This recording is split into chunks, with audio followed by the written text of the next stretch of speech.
This is Alan Bell, checking in for the meeting.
Hello, this is Alan Bell checking in for the meeting.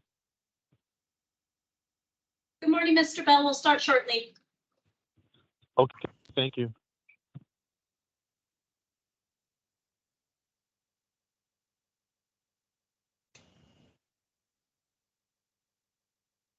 Workforce Development Board. I want to take a quick moment to thank you all for coming.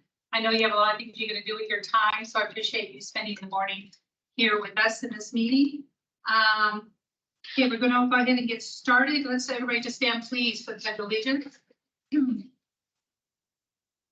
I pledge allegiance to The flag of the United States of America and to the republic for which it stands, one nation, under God, indivisible, with liberty and justice for all.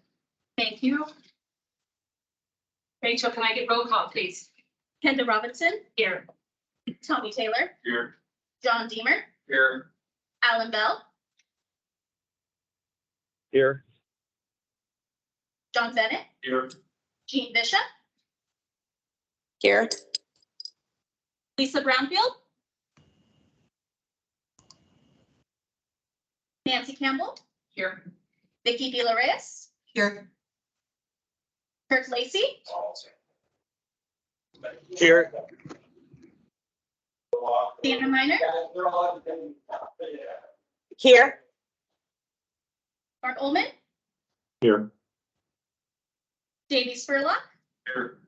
Larry Lord, Here. Zafir. Here. We have a quorum. Thank you very much, Rachel. This morning we do have a presentation by Mr. Wilson Cox. Mr. Cox, did you want to go ahead and start that presentation? Sure, I can do that. Can everyone hear me okay? We can, thank you. Okay, awesome. So yeah, I've been working with Michael Smith and Mojave County on showing them our labor market data platform, which is called JobsEQ. I'm based in Richmond, Virginia, and the company I work for, Tremura Economics, works with hundreds of economic and workforce developers throughout the United States, as well as lots of educators as well. So I've done a few overviews of our platform for him, showing how his group and the team out of Mojave County can use labor market data and job postings data for their economic and workforce development initiatives. So a lot of the ways that they are currently using it now throughout the United States are identifying industries that Mojave County should prioritize in developing, or even defining and looking at the jobs that are in demand within their region. So let me.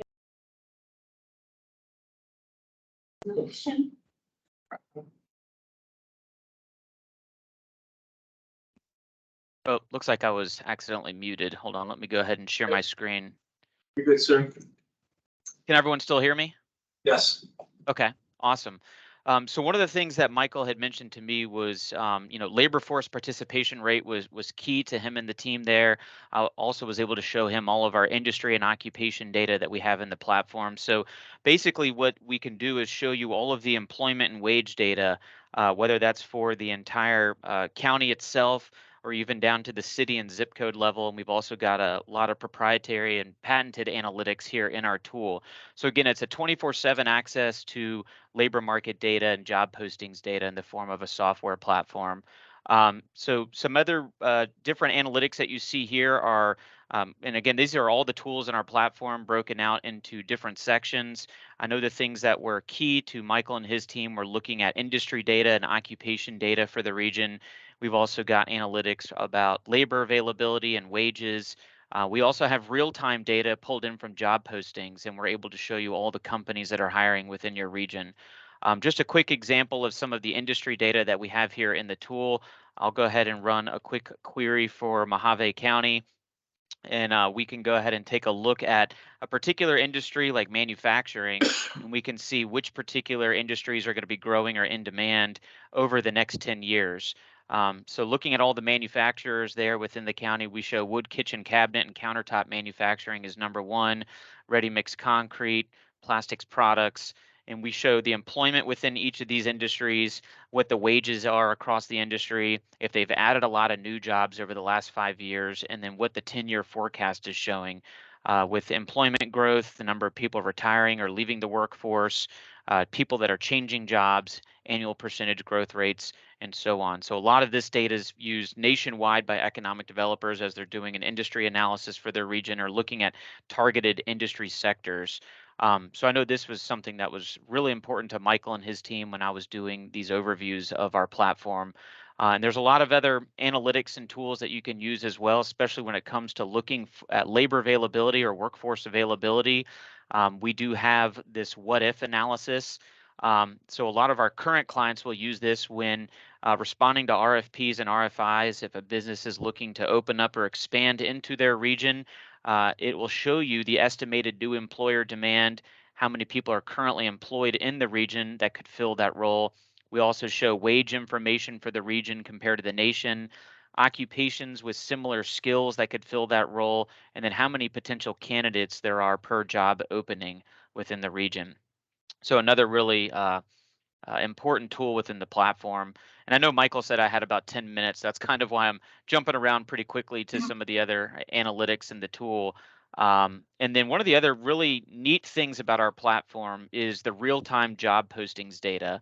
So a lot of economic and workforce developers are always wanting to know what the hiring landscape looks like within a region, and we do have access to that here in this tool. And the data that builds this tool out comes from over 45,000 different websites. So we update millions of job postings every single day, and we can show all of the active ads within a given region during a particular time frame.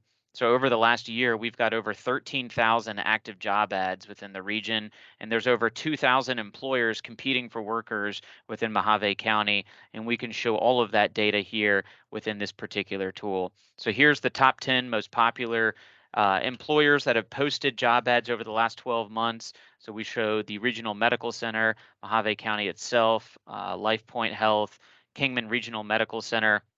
And then you can look at their data to see what skills and certifications they need within the candidates. You can sort and query by job title as well as the wage listed in the position. So real-time data is another aspect to our software, and some other tools that are available to Michael and his team would again be the demographic piece. As he had mentioned to me, labor force participation rate was really big to him, as well as commuting data. One of the biggest questions we get when I've done demos for JobsEQ is, which people are commuting in and out of our county to get to work. And we have all of that here within our mapping tool. While I'm pulling this up on the map, all of the data and analytics within this tool can be downloaded and exported to be shared with businesses and stakeholders within the region. So I did want to make mention of that. Here, what we're going to show you is commuting data for Mojave County. So on this map, we are showing you all the workers in your county and where they currently live. We're showing all counties all over the United States, whether it's Denver, Kansas City, here in Richmond, Virginia, or up in DC, and they are working for a company based there in Mojave County. And as we zoom in to the region itself, we can show how many people are living and working in the county, which is a little over 57,000. So we do have commuting data here within the tool. And again, all of the industry and occupation, employment and wage data. We've got skills and education information. We've got workforce availability data, off-the-shelf reports, and again, the real-time component. So I just wanted to do a brief overview for everyone. I know Michael included me on this presentation just for the first 10 minutes or so. So I'm more than happy to answer any sort of questions on JobsEQ, or if anything's come up during these past 8 or 9 minutes that I've been showing some of the different analytics or reports that we have. But I appreciate everyone's time for at least letting me show how JobsEQ can benefit and help Mojave County. Thank you, Mr. Cox. Really appreciate it. One thing I could say as well, that's amazing. What an amazing tool that we will have just to help the workforce within Mojave County. Does anybody have any questions or thoughts?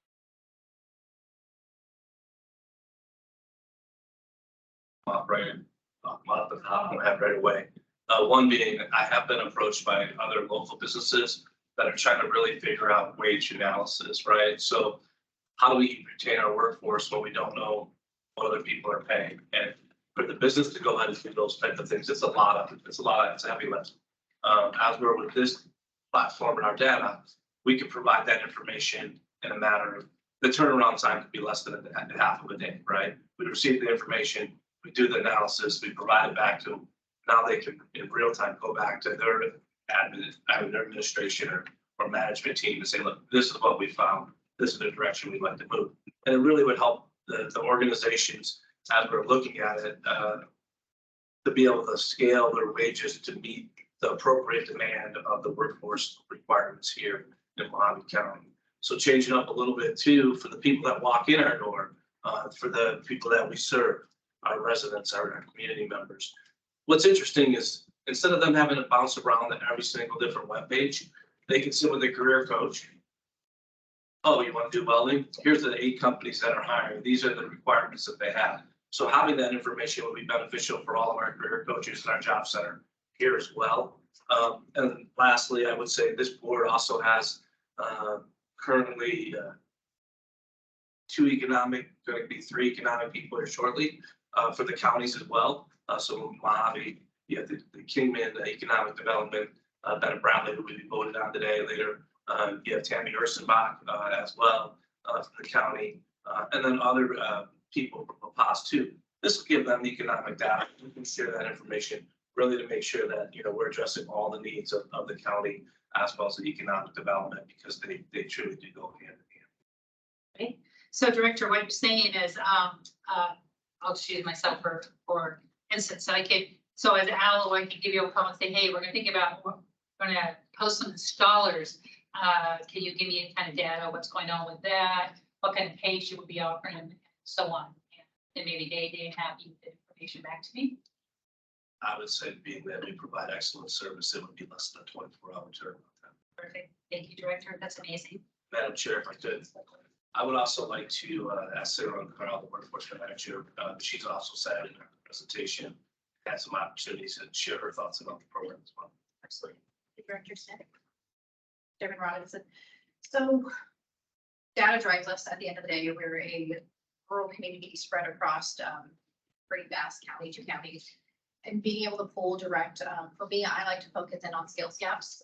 Where is the workforce or the labor force really hurting right now. We've had, great recessions or a lack of labor force. We have individuals that, we have people walking through the door saying, I am applying, I'm applying. But as a hiring manager, I will say first and foremost is that sometimes I don't even have the time to sit there and go through that process to be able to say, these are the people right now hiring with your skill level, or here are the additional skills you need to be able to go directly for this company and pull that within minutes of sitting down with someone. It's unbearable. That increases our service provision and the ability to expand not only for our training providers or businesses, but also for our patrons. And community. Say, here's the information, here's where we can get you. So I think it's an incredible platform. I pull a lot of data from several different sites, U.S. Department of Labor, Bureau of Labor Statistics, Census Bureau data, OEO data from the state. And it takes a long time to go through those reports to get that information. And less than 10 minutes, he was able to pull up some of those similar or comparable information that takes me a bit of time to pull it together. Thank you. So I would also just, it's a later agenda item, but just make sure people are aware. We do have our local plan that will be updated, new one. That's done every 4 years, part of the requirements of the law. With that being said, this tool will allow us to have access to the most up-to-date and current data that's available, as well as forecasting. So as you think of things as we're moving through the process for the local plan, which is one of the items we'll be talking about later, this would also give us resources that we really be as a group or sectors in demand or things that we're focusing on, industries in demand. We could really look at that and have data for skills and the requirements and things that we're looking to do for Mohave County. So this would be another tool that we can use for the local plan. I will also say in the transition of the years, the way this has worked out is that currently we've received no guidance from DES in regards to the local plan, the rollout of the local plan, and when that will happen. They have to do the state local plan, and then we'll have our local plan that integrates with their plan.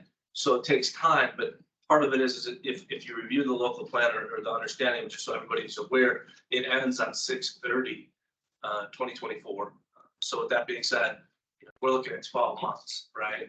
There's some board members that were a part of the local plan before, and when we get to that, they can speak on it and just literally how in depth and how much time was spent on that as well. So I just want to say this is another tool that really helped us produce a quality plan along with the resources that we'll receive from if the board chooses and we move forward with this will be something that will be a great resource for us as we write our local plan to have access. That's it, Madam Chair. Thank you, Director. Does any member of the board would like to ask any questions or have any concerns about moving forward with this? Again, this isn't an item on the agenda later on, but if you have any questions, while we have Mr. Cobb, this is the time to do so. Madam Chair, can you, as a new member, can you explain to me how would this work then? If I had an employer that came to me and said there's a need, I would just say, who would I reach out to? AZ at Work, or would it be to the Jobs EQ website? Which direction would I direct them to this current information? That does seem very valuable to our community. Madam Chair, the board member Campbell, Ms. Campbell, what you would do is you would contact us here at Arizona at Work, Arizona at Work. So we have, right now we have 4 offices. There's one in Parker. There is an office in Havasu here in Kingman and Bullhead. You can give us a call. It'll bring to the office. You just ask for Sarah Ungaro or the business manager, which was Joe Thornberry, for resources, or from there they can schedule an appointment. They can come in and go through that whole process, really depending on the level of question that you have for that appointment. Okay, thank you very much. And one other question, Director. Do they have a statistical study of what the increased wages in Mohave County has went up percentage year over year? Let's just say we'll use manufacturing because that was one of the key. Maybe he would have an answer. Mr. Cox, did you hear her question? I did, about wages increasing within the county year over year, specifically for manufacturing, correct? Correct. Okay, yes, that's a question I can answer pretty quickly. So here on the All Tools page, we have an analytic called Labor and Wage Trends. This looks historically all the way back to 2002, and we can see how much employment or wages have fluctuated. So here's a chart going all the way back to Q1 of 2002 showing you employment for manufacturing within Mojave County. And then you can take the data set down to wages as well, and you can see how much wages have fluctuated within Mojave County for manufacturing over the past, 2 decades or so. So you can see right here wages across manufacturing, where they're at currently and how much they've increased year over year. And we show the dark gray bars here are indicating a recession. So here's the start of the COVID pandemic. Back here, 2007, 2008, that's the start of the 08 recession that we went through. But you can see here how much wages have increased for manufacturing. And then we can look at wages right now as well, seeing, real time, what are companies offering for these particular positions, since wages are, as we all know, are really changing. Seems like every single day, maybe even every week or month. But we do have that data here in the tool. Outstanding. Thank you.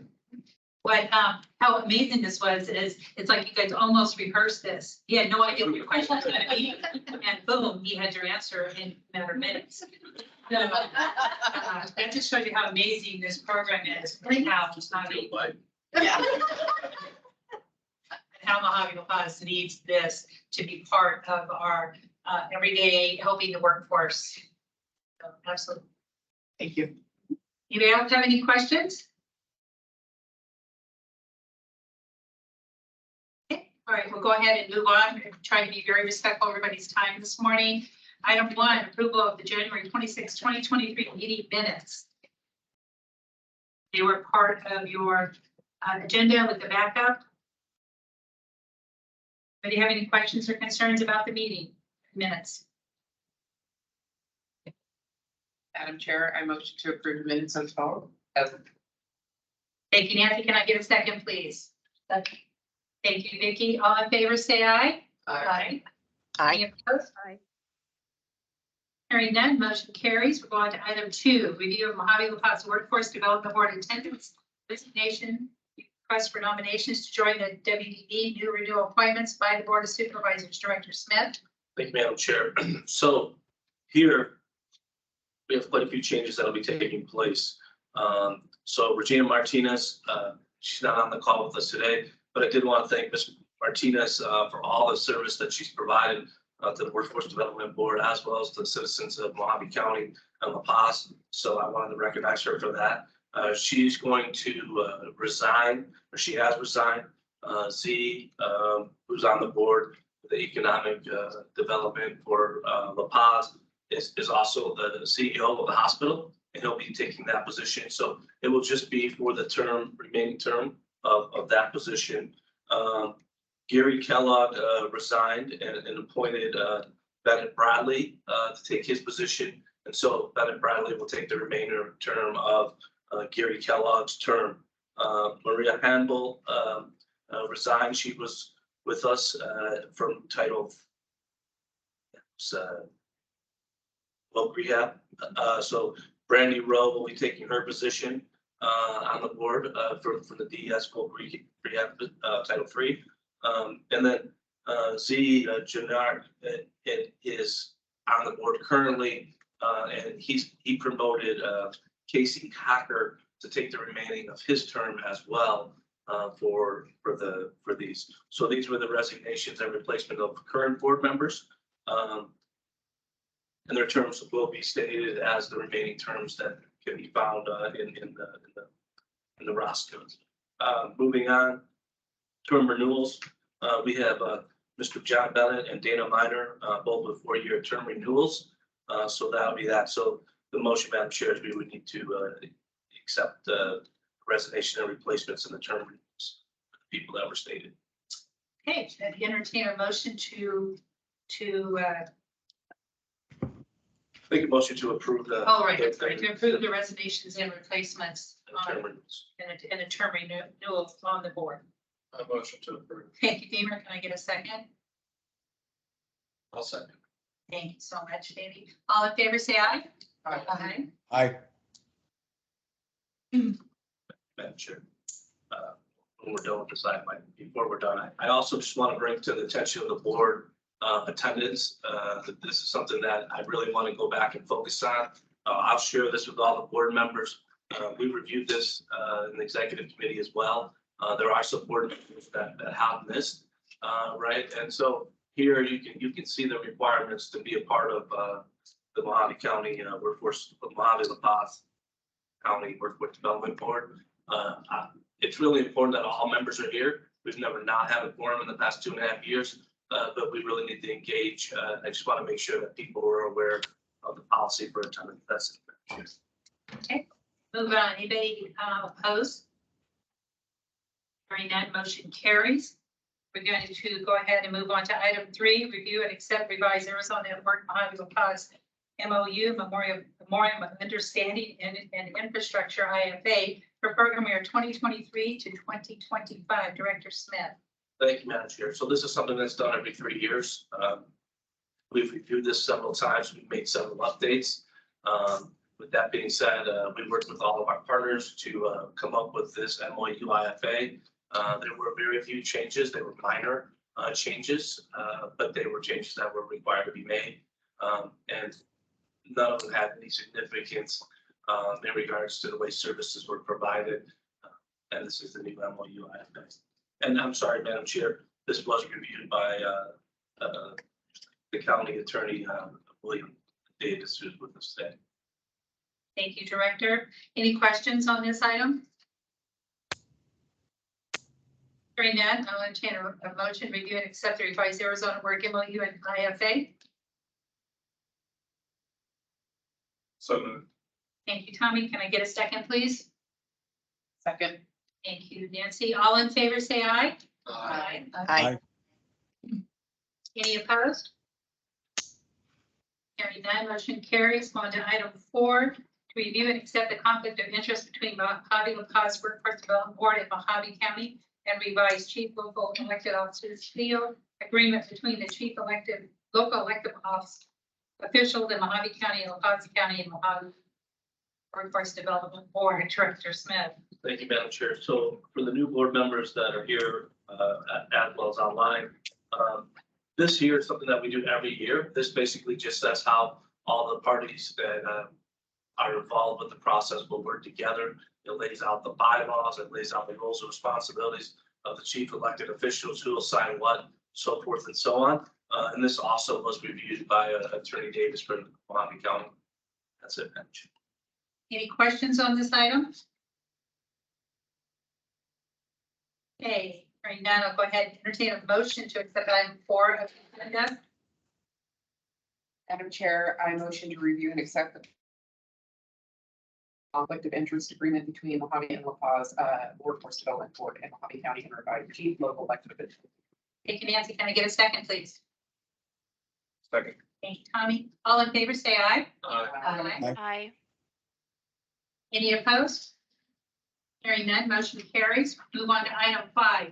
Review and accept the 2023 to 2024 meeting calendar for the Mojave La Paz Workforce Development Board, Executive Committee, and Performance Review Committee. Director Smith.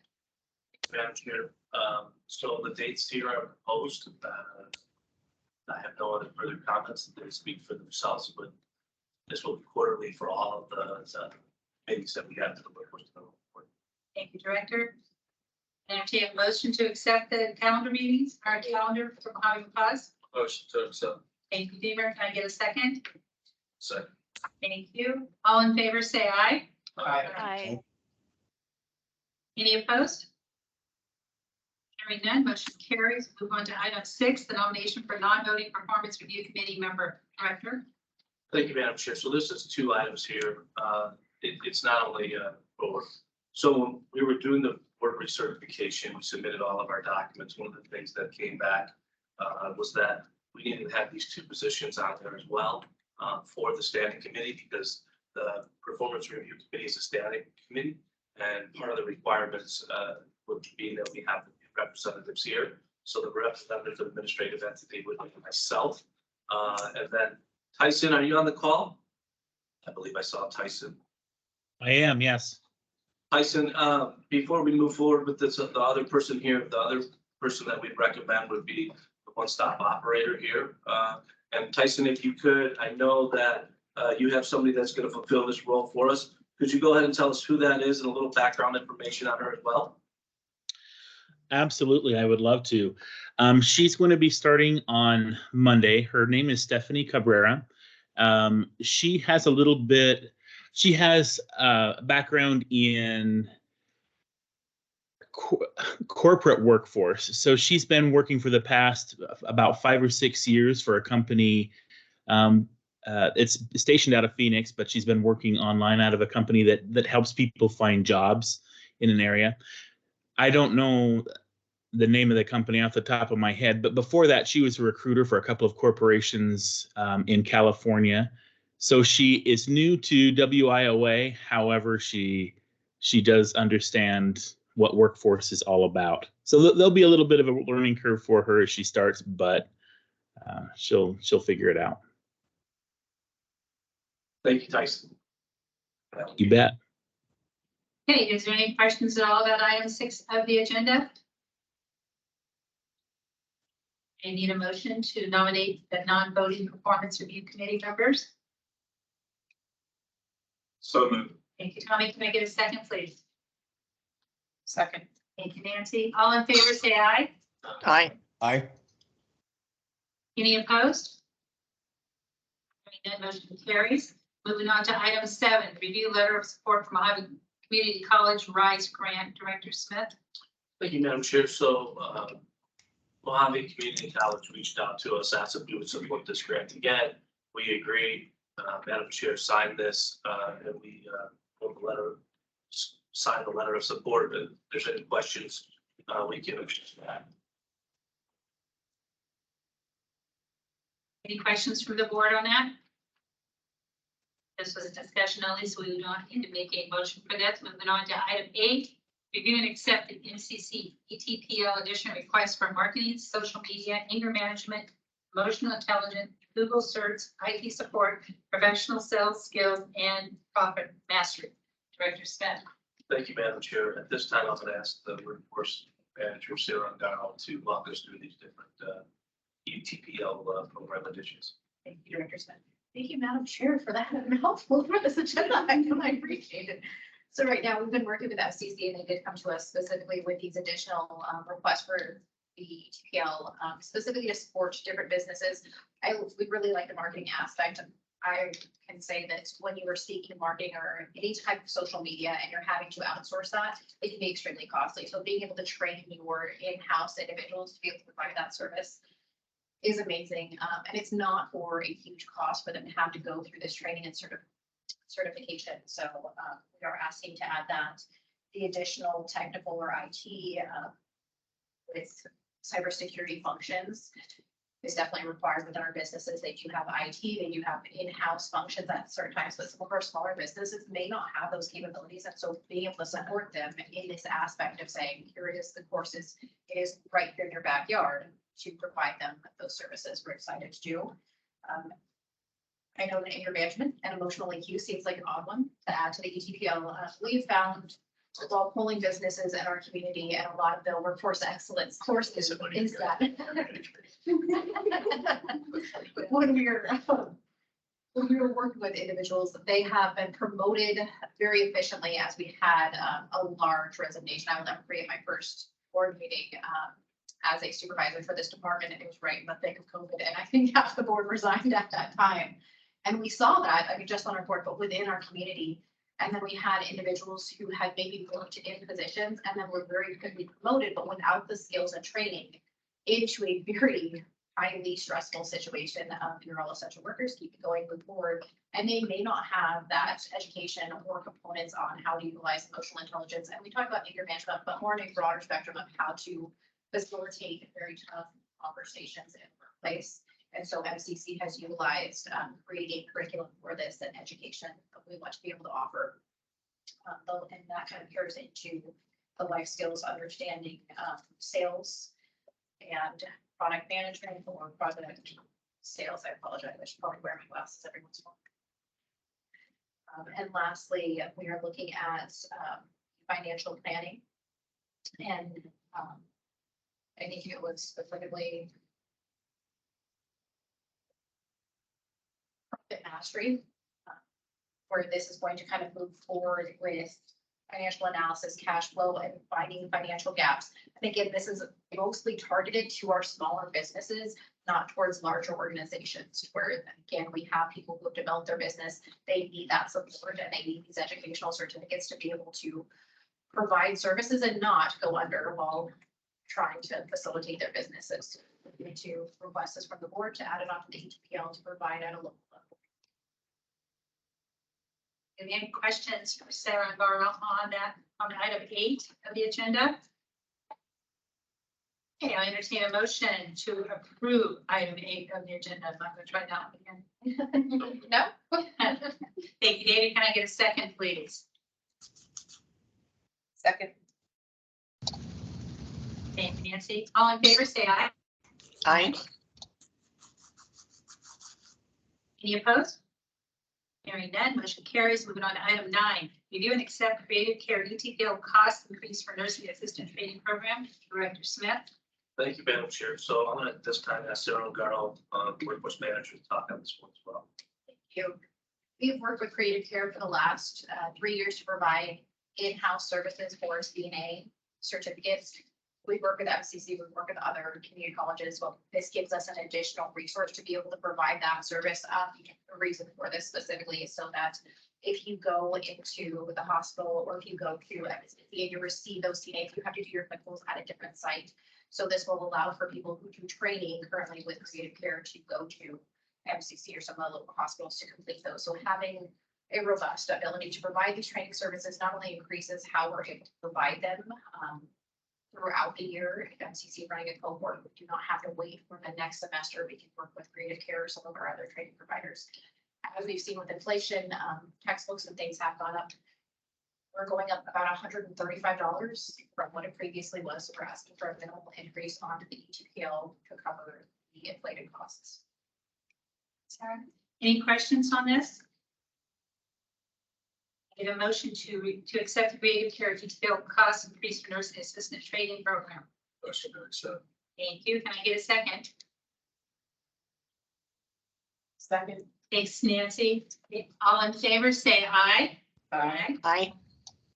Aye. Any opposed? Hearing none, motion carries. We're going to move on to item 10. Review and accept updated occupation and demand rankings. Director Smith. Thank you, Madam Chair. At this time, I'm gonna ask Sarah O'Garl to walk us through these as well. So. Thank you. Our occupations in demand go directly from the OEO data and from the state. We have our sectors in demand, and those all drill down even further into what those occupations actually fall into. Because we talk about construction, that does not just fall under one specific ONEC code, one specific occupation. So we drill this down specifically with data from the state to say these are the areas within those sectors in demand that we are providing services to, and it's very vast. And sometimes even when we have a specific sector in demand, we have an occupation that we see a larger need for. With data from the state that says we are having an increase in these vacancies and need to fill them. So this allows the local workforce to cover and support these occupations in demand across both of our counties. Provide additional upskilling in those, and it also shows specifically what those education levels are. Usually we don't go above a bachelor's degree, as those that may already be in the higher education are not going to directly require our services, so we would provide them additional resources with outside grants at the community colleges or universities. So this is to specifically fulfill the needs of our local businesses, employers, and occupations. Up to including supervisory levels. Perfect. Thank you, Sarah. Anybody have any questions for Sarah on this item? Okay, I'd entertain a motion to accept the occupation and demand rankings. Motion to accept. Thank you, Deemer. Can I get a second? Second. Thank you. All in favor, say aye. Aye. Any opposed? Hearing none, motion carries. We're going to move on to item 11, to review and accept jobs EQ and real-time intelligence license program and cost. Director Smith. Thank you, Madam Chair. So you guys have an opportunity to see the demo. The cost for this program is $8,312.50. This would give us four licenses to be able to use. And I think it's a very reasonable price for the services that we're going to get. also for time, time is money. So being able to have this will help expedite reports, information, as well as the local plan as well. So that's all I have on that, Madam Chair, unless there's any other questions. Are there any other questions on that? This is the presentation we see earlier, so I would please entertain a motion to accept, review, or accept the Jobs EQ and real-time intelligence license program and cost. Madam Chair, I motion to accept the Jobs EQ Plus real-time intelligence licensing programs. Nancy, can I get a second, please? Second. Tommy, all in favor, say aye. Aye. Any opposed? Hearing none, motion carries. I just want to really quickly say thank you to the board for this, because I think this is going to put Mojave cause again ahead of what's going on out in the workforce. So pretty excited about that. We're going to move on to item 12. This is discussion only. Mojave Plan Director Smith. Thank you, Madam Chair. So here, I want to draw people's attention to that the plan will be due in June of 2024. Really, the board needs to decide what direction they would like to go in regards to how we roll this out. I know in the past they've split it amongst the board members as well as the Title 1B department to develop the plan and then put it forth. When I came here as a new director, I took an opportunity to read the plan. To be candid, I found it hard to read and follow myself. I know I've shared that with some board members as well, as encouraged people to review when they've come on board. With that being said, and it's no fault to anybody's, but what I mean by when I say hard to read is that when you look at all the different styles that went into it for people's writing styles, there's a difference, right? You can clearly see, all right, somebody was writing here and then we transitioned here, and there's not that clear, smooth, concise part of the plan. If you see some other plans, there have been other local boards that have put this out for RFP. You know, I'm always the first person to raise their hand and say, let's do more, right? Let's help the community however we can. We did that with Quest, we've done that with other grants, and so forth and so on. But there comes a point in time where you have to ask yourself, what's the return on our investment? What's the return on what we're going to put forward, and how do we do that? I know from working with different programs, as well as different partners and board members, I think we would be hard pressed. And knowing the time frame of how quickly this may go or not go, we really don't know for sure of where we would be at in regards to the state guidance, when the plans due, and how that moves along. It's one of those things I just want to bring it to the board's attention and say, how would you like to proceed in making this happen? And I think having some of the tools that we have would be helpful in those directions, but it's really, once again, it's the board's one of the main responsibilities is part of the local plan, is part of business engagement. That's why it's 51% or more. So as we write this plan, it's something to keep in mind that we really need the board engaged as we move forward and do this. I would, before we do that, people have had a chance to see our local plan right now. I want to go to, I found another local plan, if we could go to the next one, and we can kind of go through ours. You're going to see it, the different things, so forth and so on. There was another organization that I was able to find that does do local plans. I won't sugarcoat it. These can be expensive to do, but once again, it's an investment in our community. This will be our roadmap of what we put forward to accomplish all of our goals and our needs for the board as well as for the local community. So Rachel, if we could go to the next one as well. Okay. So there's 100, and ours is over 100 plus, almost 200 pages. So needless to say, you can definitely see that. And so this was the city of Phoenix. Again, I only use this one, not because I'm comparing the city of Phoenix to us, but I just wanted you to simply see this was a company that wrote that they put an RFP out. And this was one of the companies that wrote the local plan for the city of Phoenix. And just really to give you a different feel of what another local plan was.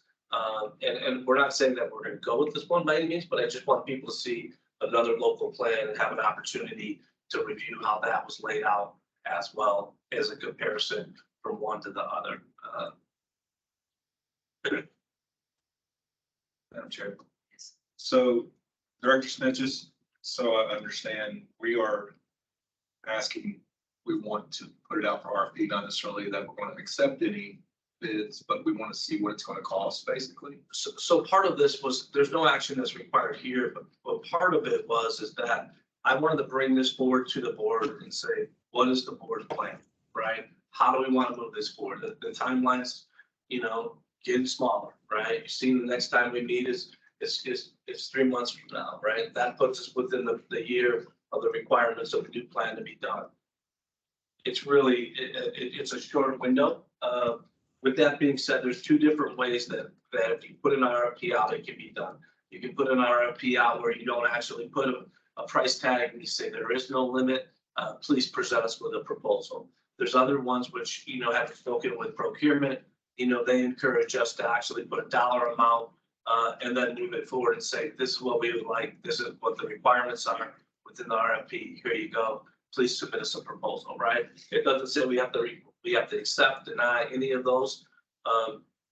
Those are just a couple of different things that we have there. And I just really wanted to have that discussion with the board so that if the board says, yes, we agree, we think an RFP would be good, then we can start working on it. We can bring the RFP back to the board and say, all right, how do we want to do this? Or if the board says, no, we don't want to do an RFP.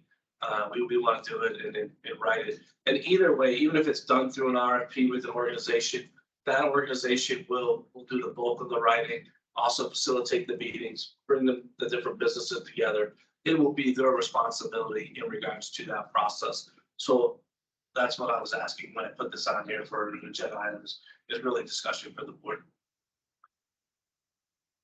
And Madam Chair, I think you sat through the last plan. You want to sort of. I do, absolutely. I've actually sent through a couple of these plans. They're very time consuming. And as director pointed out, because of people's different writing styles, it's very, very hard to read. It's very hard for me to read 198 pages of this one and not say what in my head. So I would, yes, this is probably going to be expensive, but as we talked about in other meetings, it is out of the administrative funds. It's not going to take away with anything as far as helping our workforce develop. It's a whole different funding source. So I would encourage the board to ask questions, and definitely I support this 100% because of the time put into it and the going back and forth. And then once we present it, we're going to go back and forth with EPS. And so if we reach out to somebody and who has done this, like this one of City of Phoenix, it's going to be done more professionally, more smoothly, but not without our input. So these are very, very time consuming. You're going back and forth. It takes a lot of time, a lot of input, and we're all very busy. And I support this 100%. Anybody else have any questions, concerns, comments on this? Madam Chair. Yes, please. Yeah, just a perspective. So we had 15 volunteers between Title I and board members. Last time we did this, we broke into 7 groups. Here. And that's, like they said, that's why when you read it, you can tell that there's different groups working on different sections. So it's very time. Madam Chair, Yes. this is something that's required. Yes, every 4 years this has to be written. And another reason that supervisor that I want to support this so strongly is because not only is all the time put into it with everybody, then when we send it off and then DES is sending it back and we're answering questions and we're doing all the different things, and it would be worth our money to pay ahead and save all the time. So Sarah, her team working on the board working on, everybody's doing different things, breaking into sessions, and it's just at the end of that, spending all that time, the mindset was, let's just do this. Let's get it done, get out of here. And, so at that point, we're like, I don't really even care. Let's just write it down. Sure. So, Madam Chair, if I may. So from a perspective of workforce and like work in this, is that we had to add additional information from OYO data, and things changed very dramatically. The state did come in and have us do a modification January of last year, and that took over a month of myself and coordinators locked into a room. So that's negating the attention to my staff and to the program. And then going back into that, and then again, corrections came through and they were quickly completed. But again, that is additional time that takes away from direct program related business. So being able to utilize administration funds that are not related to programmatic participants or taking away from an individual receiving services, providing additional support to the team for that. I definitely see that.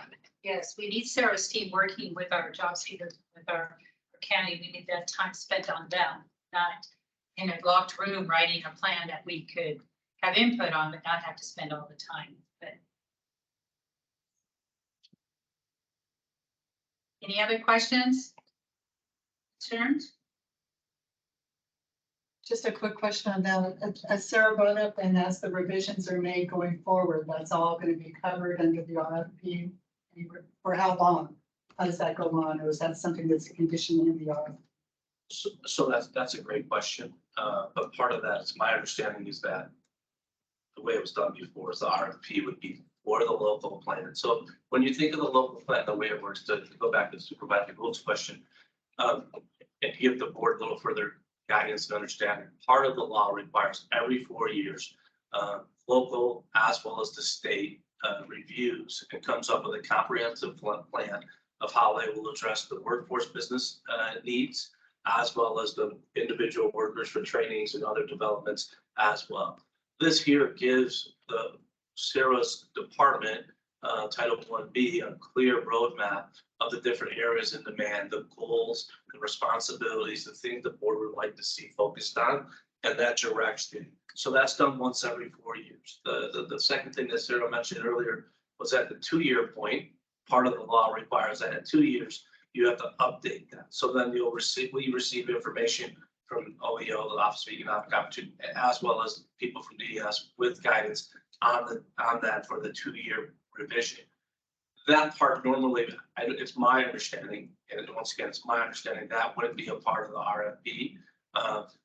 We have our local plan. Once you write the local plan, to do the second part of it, my personal humble opinion is to do the second part, 2-year revision. That's something moving forward with a clean plan, articulated very clearly. It should not be an issue at the 2-year mark. Moving forward, depending on how it's done and how the plan is written. It's all based on how it's written, how many corrections you have to review. And I know just Sarah and I, we went through it, right? I mean, I'm like, she probably had it here. Right? There was just little things, and like anything, that's something that, a new set of eyes is going to see. But to answer your question, long-winded, no, I do not believe that would be part of it. One thing I would like to say as well is we're running out of time. So it did take a year last time to do this plan. It's due a year from now. So we need to do some serious discussion and thoughts on this. My only reserve is I'm afraid if we put up, and we will have these discussions later, and of course, we put out an RFP now, if we put a cap on the amount, and instead of putting it out and saying, what do you have? What I'm afraid is if we put a cap, we say this, we'll have nobody come in and write the RFP, present the RFP, want to write the plan for us, and then we're going to be down to 6 months jamming to get this done. So serious thought on this, serious discussions need to be made very quickly. If we're going to do this or not. Sure. I would also recommend that with board's approval and as we think of this, I would be doing regardless, I've already started it, but really going back and finding the different places, plans, people who have done it. And along with that being said, one of the things that we looked at as well as in review of Job EQ, knowing that they also provide similar services as well. So this might be something too that it might not require an RFP. I just haven't had enough time to really sit down with Jobs EQ and go through the different consultings and things that they can offer as well. So there might be something part of that that we can tie into. So I think really what would be beneficial for the board is to come back when we reconvene in 3 months and then have an RFP, because we will have received guidance from the state of what needs to be required with the law. They're put together an RFP for that, as well as, the other options, and Jobs EQ can do it, right? And then really come back the next time we meet and say, here's where we're at. What's the board's pleasure, right? And then really give it the board the opportunity. That still puts you within, a good time frame. It still gives us a little, almost a year. So I don't feel like we'll be behind the 8 ball on that. It just puts us in a position to be able to move. I mean, regardless of which direction we decide the day to go, I mean, there's no action I'm taking on this. Just realize that that is something that I am actively working on and doing. I was just looking for feedback from the board and the board's thoughts on how they truly want to move forward. If the board says, no, I want to really write the plan, and everybody says that today, well, then that just takes a lot of pressure off, and I don't have to worry about the other things that I've just laid out. But regardless of that, I do plan on bringing all of that back to the board at our next board meeting. Madam Chair? Yes. I would like to see a recommendation for the RFP to be out and start the process. I appreciate everything that you just mentioned, Director Smith, and the due diligence you went through forward. But at this point, I would like at least the direction from the board stating, let's start moving forward with RFP recommendations. And then maybe in 3 months, they come back and say, did that, am I giving proper direction here? Agree. Yeah, I absolutely do. What I like from the board is your recommendations or your comments or any questions you have on this, because when we do come back in July, we're going to be, presenting, this is what we can do. So if anybody has any, like, nope, we shouldn't do that, I want to spend a whole bunch of time helping build this plan, please come forward right now, because we can do that. If that's what the board wants to do. I'm not a member of the board, likely in this. That's not me. All right. So if anyone on the board want to spend a lot of time writing this plan, or do you think we should move forward with getting the information? Right, comments? I think you still have everybody moving on.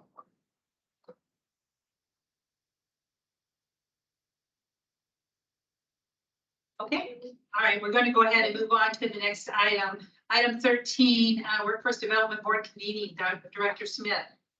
Thank you, Madam Chair. So with this item here, we attended a workforce meeting down in Mesa. Madam Chair, and Sarah and Carl, with manager. I found it to be very helpful as well. And with that being said, with the local plan moving forward, it's something that we're going to need to do, as well as making sure that we're being engaged with our chief elected officials. This will be an opportunity for us to come together for a workforce convening, bring our chief elected officials to this meeting as well from La Paz and Mojave, as well as give board of supervisors opportunity to attend their district for their representation as well. These are the different, when we met after the last meeting, we said we would meet, we kind of came up with a brief agenda, and this ties back to the local plan as well. So whichever direction we go, part of this could be used for the local plan. That was some of the thinking behind it. We'd be getting feedback and input from the supervisors, which is required once a year, as well as have an opportunity for businesses, the local community to be involved, the board members themselves. I think the undertaking of this would also help build a camaraderie, because this is something that, as we look at this, the way this will take place is that we will have it in three different cities. So it'll be here in Kingman, it'll be in Havasu, it'll be in Bullhead City. If we can do something else, we may, but currently those were the 3 cities that we identified. And we will do this via teams, just like how we're doing here now. So we would meet, we would all have questions, we would then, at a time point, we would say, all right, there's 30 minutes left, let's come back. We bring everybody back, we put on the the Zoom, and then we'd go through what each person or each group found in each city, and then, come up with a collaborative agreement of what that looked like for that question, and really pull it together so that everybody had the information across all areas. So we're working at it at the same time, same day, in real time to be able to produce that and then move from there. There's also timing wise, we looked at the times. If there's no questions on the agenda, we'll go to the time so that we looked at for when this should take place. So we identified an exact, possibly doing the 19th, 26th, 2nd or 9th of July and August. And really, these would be the dates and times that we would identify and move this forward. And I just wanted to say, would the board like us to do a doodle poll for the dates? Does the board want to, stamp down date today and say, all right, let's do the 2nd of August? Really, these were just opportunities for the board to get their involvement with this convening and the way it looked. Once we have this done, the board members as well as the business services will bring people together for the sectors in demand and occupations in demand, and bring those people into the discussion so we can have roundtable discussions the day of for the meeting. That concludes.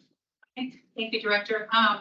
So I would suggest, I don't know, maybe I need ideas from the board, but I would suggest we do the doodle poll as far as, because it's going to be kind of different. Well, it would be for me as well. I need to look at my calendar. If we get that, then you get it in your email, you can look at and pick dates. And so Rachel would send it out to us and we would all come together with a date. What I think is really unique about this is we're going to do all 3 cities, same time, real time. And so it's technology. We'll be able to discuss this. We don't have to go 3 different days. We're going to do this one time. We're going to knock out all 3 cities at once. Any questions, comments from the board? Madam Chair. Yes. One comment that concerns me is the August 2nd date is also the conference with cities and towns. So there'll be a lot of leaders that will not be in the community the first week of August. So that's the only thing that I see concerning for me there.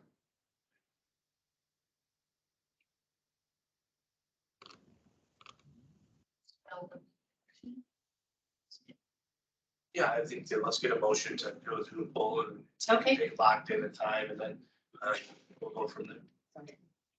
I motion. Thank you. Motion approved. That's good. Okay, can I get a second for that? And what you're voting on is the times and date. We're going to do the doodle poll, and it'll come to you and you'll pick a date that works for you, and then we decide on the most popular date. I'll Yes, second that. thank you very much. All in favor, say aye. Aye. Aye. Any opposed? Seeing none, motion carries. We're going to move on to item 14. Review and accept a work-based learning funding opportunity. Director Smith. Thank you, Madam Chair. So as we look at this item, this is a new opportunity for funding. I had an opportunity to meet with Sarah and discuss this and go through it. And we both definitely concluded it can help Mojave County with the different opportunities. I think it's a great opportunity. It's additional funding. The current plans that we have already done, Sarah's team has been doing great on. So they come with worker trainings, the registered apprenticeships, something that we're doing more of in Mojave, customized training. So these are opportunities as well that can really make a difference in our community. It's a small dollar amount, but it's still a dollar amount that can help individuals. And I'm gonna ask Sarah if you would to just speak a little more on this, please. Thank you, Director Smith. So this is additional WIOA funding on top of our grant. So the state pulled and met with our local areas across all of Arizona, and we realized that a lot of funding usually comes to metropolis area, city of Phoenix, Maricopa. And this year, when we did have funds allocated, we did see that there was a slight decrease in our area where there was increases in Maricopa and Phoenix. With that, they are coming back to, in some ways, rectify that for our rural areas where everyone within Arizona can apply for these additional fundings, and they are very specific. This is only work-based learning. It is for adults and dislocated workers. It is for their tuition. It is for them to receive on-the-job trainings. It is for them to receive WEXs. Increase of skill gap areas for those specific populations where we saw that decrease. Within rural areas, they are offering an additional 25,000, which seems minimal, but if we expend out 125,000 in WEXs and OJTs within this next program here, not only our current funds, but these additional funds, we could then go back and ask for an additional 200,000. Should we see a great need for that? But just with 125, we're looking at 17 on the job training availabilities for participants, or an estimated of 35 WEXs if we just did one or the other. This would be kind of commingled between the two, and how we could serve close to 25 to 30 individuals with work-based learning and upskilling within our community across our rural areas. So we're looking to request for this funding as long as the board is agreeable to it. Thank you, Sarah. Madam Chair, one other thing like Of that. course. So I would just say too, and I want to take this opportunity to highlight Joe Thornberry, the business coordinator. Joe's done a phenomenal job, as well as our other partners in the state. Really a collaborative effort. Employment services and business services, really for the local area of Mojave County, is leading the state, has led the state in many categories. So that's not missed. And that directly applies to this as well. So when Joe and Jason are out there meeting with businesses and other people, they can use this direct funding for WEX or the OJT. These are things, it's another, hammer in the toolbox, right? So these are opportunities, more funding that we can bring for the local businesses as well. So just to be aware of that. And like I said, I wanted to highlight the business services, because that's truly what this is for. And it would really help in regards to that as well. That's it, Madam Chair. Director, I personally think this is a no-brainer. We could always use it, right? I don't think we should ever turn down anybody, funding opportunities for Mojave Cause to help anybody. But I will leave it up to the board. Can I get a motion to accept a work-based learning funding opportunity? Motion to accept. Thank you, Deemer. Can I get a second? I'll second. Thank you. All in favor, say aye. Aye. Any opposed? Hearing none, motion carries to accept work-based learning funding opportunity. Moving on to item 15, it's discussion only, review the Title 1A Governance Monitoring Letter Quarter 1, Director Smith. Thank you, Madam Chair. So there were no findings here. I just wanted to share this with the board. When these things come through, this is just for transparency. Every time we receive a letter, we highlight to present this to the board just so they can see it. Nothing's needed here. Okay. Any questions? Moving on to item 16, Program Year 2022 WIOA Title 1B Programmatic Monitoring Desk Review Closure Letter, Director Smith. Thank you, Madam Chair. So here, we received some guidance from the state, the way we provide services. We strongly disagreed with their findings. With that being said, we met with Attorney Davis, reviewed the federal regulations as well. Sarah and I had several conversations with the state, explaining that, we did not agree with the findings, that we thought that they were wrong, that they needed to be addressed. I could say in 2.5 years since I've been here, I've never seen DES respond as fast as they did to a particular issue. With that being said, it was the way support services is being provided here in Mojave La Paz. This also affected other areas as well throughout the state. But I wanted to also just mention that Attorney Davis really jumped on this and really worked with our team and provided a letter of appeal. We provided that to the state. The state reviewed it. They didn't take their findings away, but they said no further actions were required as well. So in all, everybody, I would say wanted the matter, and they did. And when I say move extremely fast, they did. Just as we were getting ready to hit the submit button, they did respond and say that the changes were coming through in policy, and they did change the policy to reflect what's being done. So that's all I have on that, Madam Chair, unless there's any questions. I have a question, Director. I do have a comment. First of all, thank you for getting on that so quickly. And it's my understanding that before we could even appeal it, they had made their decision to say, well, we're not going to take them away, but further action is not needed. So no, Madam Chair, I would take that back and say that what it was is they changed the policy, Right. but they didn't change the findings of what they said. So they changed the policy that reflected against the findings, but part of that was is that we didn't agree with the findings and didn't believe they should have been there. So that's why we moved forward with the appeal as such. Okay. It's hard to, for me, as part of Mojave Policy for so long, and being part of the workforce, it's hard for me to swallow to say, I mean, my thing is, no, you take it away, but we are going to settle for, all right, it's still there, but we're not going to take any further action. So any other questions or concerns? Okay, we're going to move on to item 17, continuation of Title II virtual services. Director Smith. Thank you, Madam Chair. So this is something that for Title II, the board at the exec talked about, just so that everybody knows. Virtual services is being provided by Craig Lieber. And Craig was on the board as our Title II representative for the time why we did not have a Title II provider.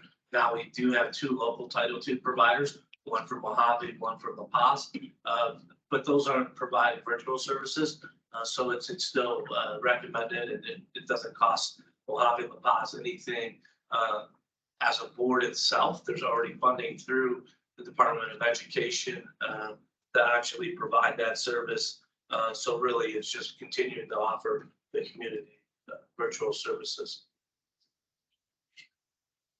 Yeah, I would say that. So I'd like to entertain a motion to continue the Title II virtual services.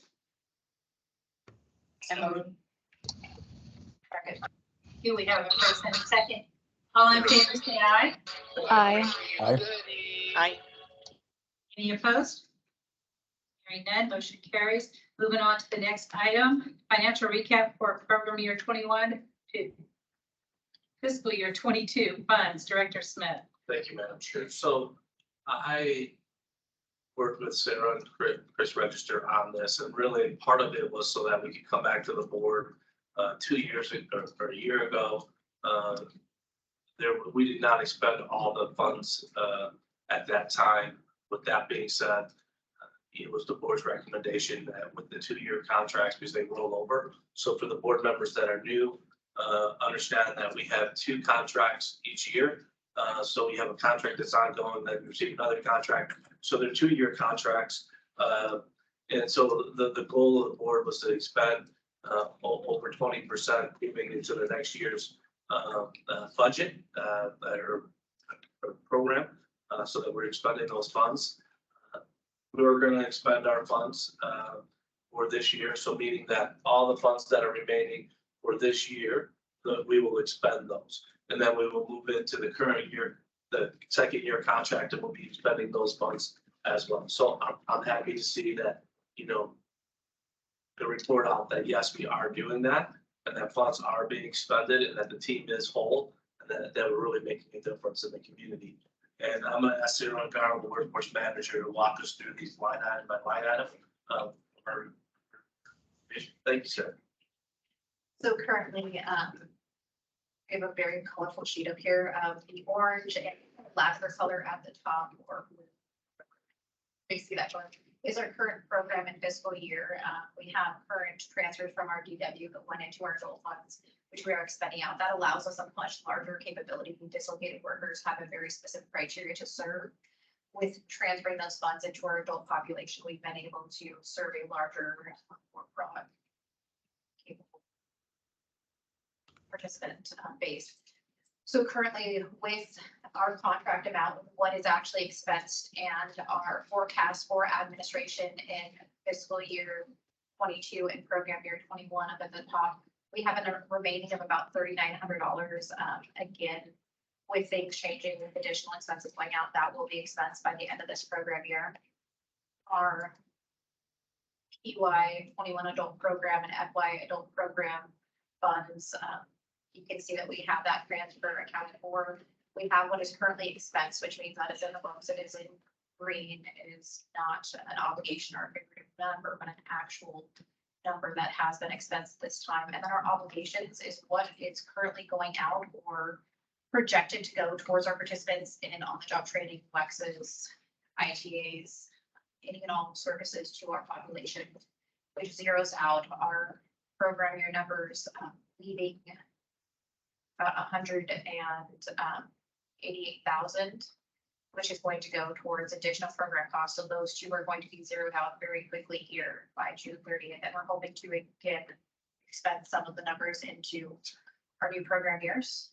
Our youth administration costs initially began at 92,000.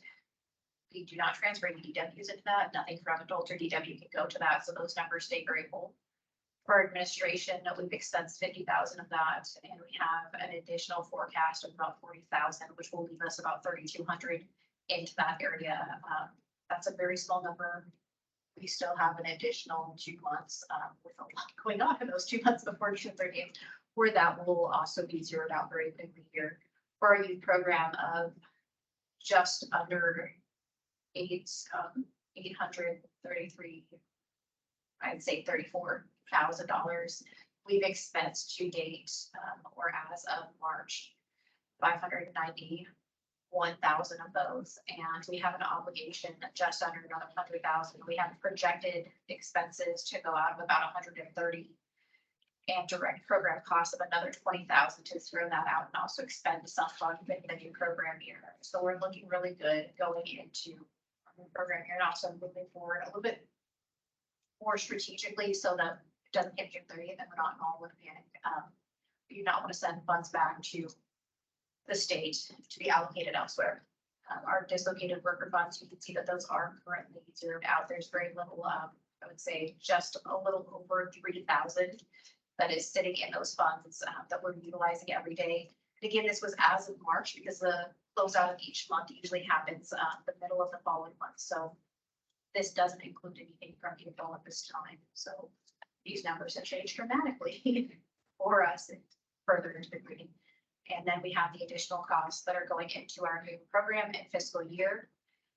And that shows where we are expensing some of those into the different areas and the remaining cost. One of the largest things of looking at our current program year is that there is a federal requirement that is very specific for our youth population. 20% of that youth fund has to go towards WEXs or OJTs if we must be on the job related. Our targeted number for that to be that 20% was 166,797. We are currently with projected across the board just under 200,000. So we have a pretty good cushion of not only meeting but exceeding that 20% within really what we're aiming for, so that we have enough youth services and then moving into a pretty robust summer program. Maybe not like the days old, but we're looking to get there again. Are there any questions directly related to where we are fund wise or with expenses and obligations today? Did I just speak a bunch of random numbers? No. I know. I think this is a really good problem to have, and I feel so much better than years past. I think that's due directly with Sarah and her team, Joe, business team. Yeah, we're moving. We're doing the right thing. We're doing the right thing for the community, and we're doing it in the right direction. So Thank you, Madam Chair. We've been very direct in how we're expending funds and how we're moving that directly towards a lot of skill gaps since we hit a large workforce need. So we're excited to be able to do that and those bars. So thank you. and of course, under the direction of Director Smith as well. Any questions or concerns or discussion on this for Sarah? Or? Okay, we'll move on to the next item. Review and approve WIOE Title 1B Adult Dislocated Worker and Youth Request for payment for October 2022 for February of 2023. Director Smith. Thank you, Madam Chair. So we just submit these reports. These need to be submitted to the board so that they're aware as well. With that, I don't have any other comments, but we can answer any questions if there are. Director, is there any questions at all? Yeah, We do need a motion on this to approve the WIOA Title I-B Adult Dislocated Worker and Youth Request for Payment for October 2022 through February 2023. Motion to approve. Thank you. Can I get a second? A second. Thank you. All in favor, say aye. Aye. Any opposed? Hearing none, motion carries. Next part of our agenda, we're moving on to the reports. I'll start this with my report. Today, I'd like to highlight a lot of what Sarah and her team and what the Mojave Community Services is actually doing, what they've accomplished. Just have a few little highlights. This is no way the whole thing they have done. As you all know, they work very hard. But Workforce the last quarter has initiated 3 incumbent worker trainings with various industries for occupations in demand. The trainings are a partnership with the local businesses and who identify significant turnover rates for pre and post pandemic. These turnovers prompted internal promotions, and I think we've all lived this, where we had to just promote people to supervisors, and maybe they weren't quite ready for that.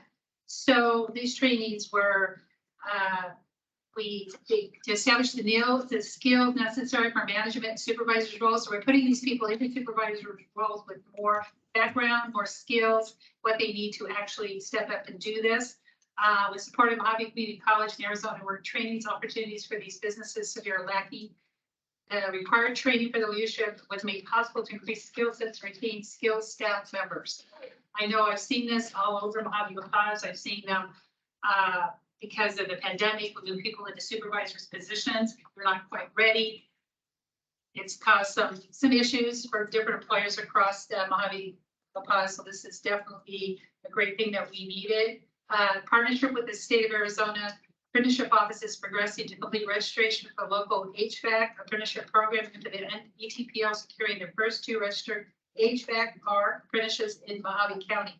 Sarah, could you tell a little bit about what the HVAC-R is? So HVAC with refrigeration, in a very condensed course, if you go to a training provider, there isn't one locally to also provide refrigeration. I think it's going to be over 2 years. Currently, we partner with one that is the refrigeration school in Phoenix, and that's about a 9-month condensed course where they're at school 5 days a week, and it's upwards of $20,000. One of our local companies currently is working with an ETPL registered apprenticeship through curriculum and on-the-job training where they become registered within our area. We have 2 apprentices with them at this time. We're going to be able to go through this process over 2 years, and as they are learning the skills on the job and within the educational curriculum, they will have monetary gain. Have one that is just in his year, and then another one just left here for your apprenticeship and is hired on as on-the-job training. He's 17 years old. Wow. 17 years old. That's why I wanted you to talk about that, because 17. And not many 17-year-olds come and say, I want to do this. And he came to us at about 15 or 16. So their dad tells them. Oh my God. Never got any there. Yeah, this one wasn't. It 5 was- generations. Yeah, I know. The neat thing with this young man that's going through the apprenticeship program is that he came from some very rough backgrounds in and out of the system and different things. So he had no real direction, and he came to us that I want to do a trade. I don't think I can do anything else. I don't know what else that looks like. And a lot of areas would not take him because of workman's comp and insurance on a 15, 16-year-old kid on a construction site is astronomical. I wouldn't want to know what that looks like. And so we found someone that would take him at 17 and go through this curriculum and go through this process with them. So by 21, he'll be completely certified and ready to go. He could potentially open his own business. It's amazing. We're excited. We have amazing youth here in Mojave La Paz. I've heard so many of these different stories. We do have a lot of amazing people come forward and say, I've had this in my background list, you know, I need something, I don't want to be part of this. So thank you, Sarah. That's great. And this weekend alone, the workforce team will be at Mojave Community College Keaming campus, along with Phoenix Truck Driving, several local companies providing direct hire or pre-hires to those seeking employment opportunities for those looking to get their CDL without having to go over the road. So as you all remember, not very far back, we talked about the Class B, which would help with the bus drivers, a lot of the city truck, the sanitation, a lot of the city parks, they all need that Title B. So that's a fabulous opportunity So I'm gonna be out there this weekend going over that. Also, new outreach measures have created 2 target in-demand occupations for detention officers, CNAs, dispatcher officers, and first responders today, with the younger populations and to treat a broader audience.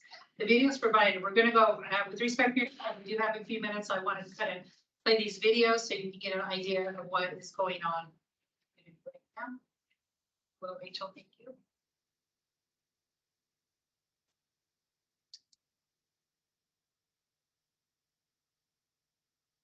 My name is Clayton Hawthorne. I'm a detention officer for Ohio County Sheriff's Office. I'm currently in the Commissary Supply Support Services Department. I originally started my career in corrections, working for the prison here locally, and decided it was time to move forward for a better advancement, better opportunities for myself. I've been with the county for going on 6 years. I started as a detention officer, and during that time, I've now become a general instructor. I am the defense tactics instructor for the facility, along with other opportunities throughout my career. Originally, I had no idea I was actually going to enjoy it. I took a chance and I took an opportunity. I filed an application originally with the prison and found something I absolutely loved.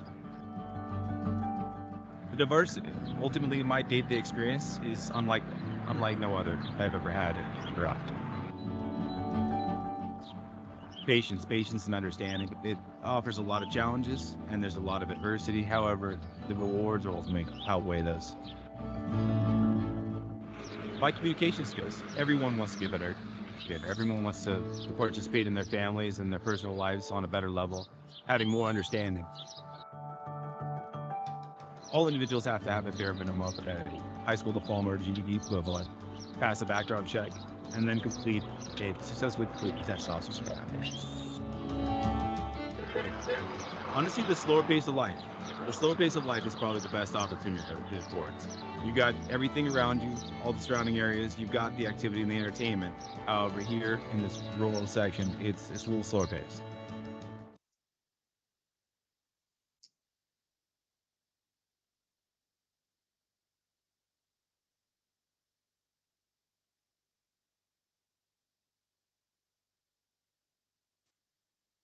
Your journey starts today. Arizona at Work now offers programs to help get you started down your career path with positions in detention officers, dispatch and emergency response, and nursing programs in becoming a certified nursing assistant. Each one of these job positions can be the stepping stone for the next phase of your career, such as law enforcement, registered nurse, and nurse practitioner, and even supervisory roles in all of the above. Arizona at Work serves job seekers of all backgrounds, all skill levels, and all ages. Whether you're an adult with years of job experience or seeking a new career path, we can put our program and services to work for you. And if you're a young person looking to find employment, get job training, or further your education, we're here for you too.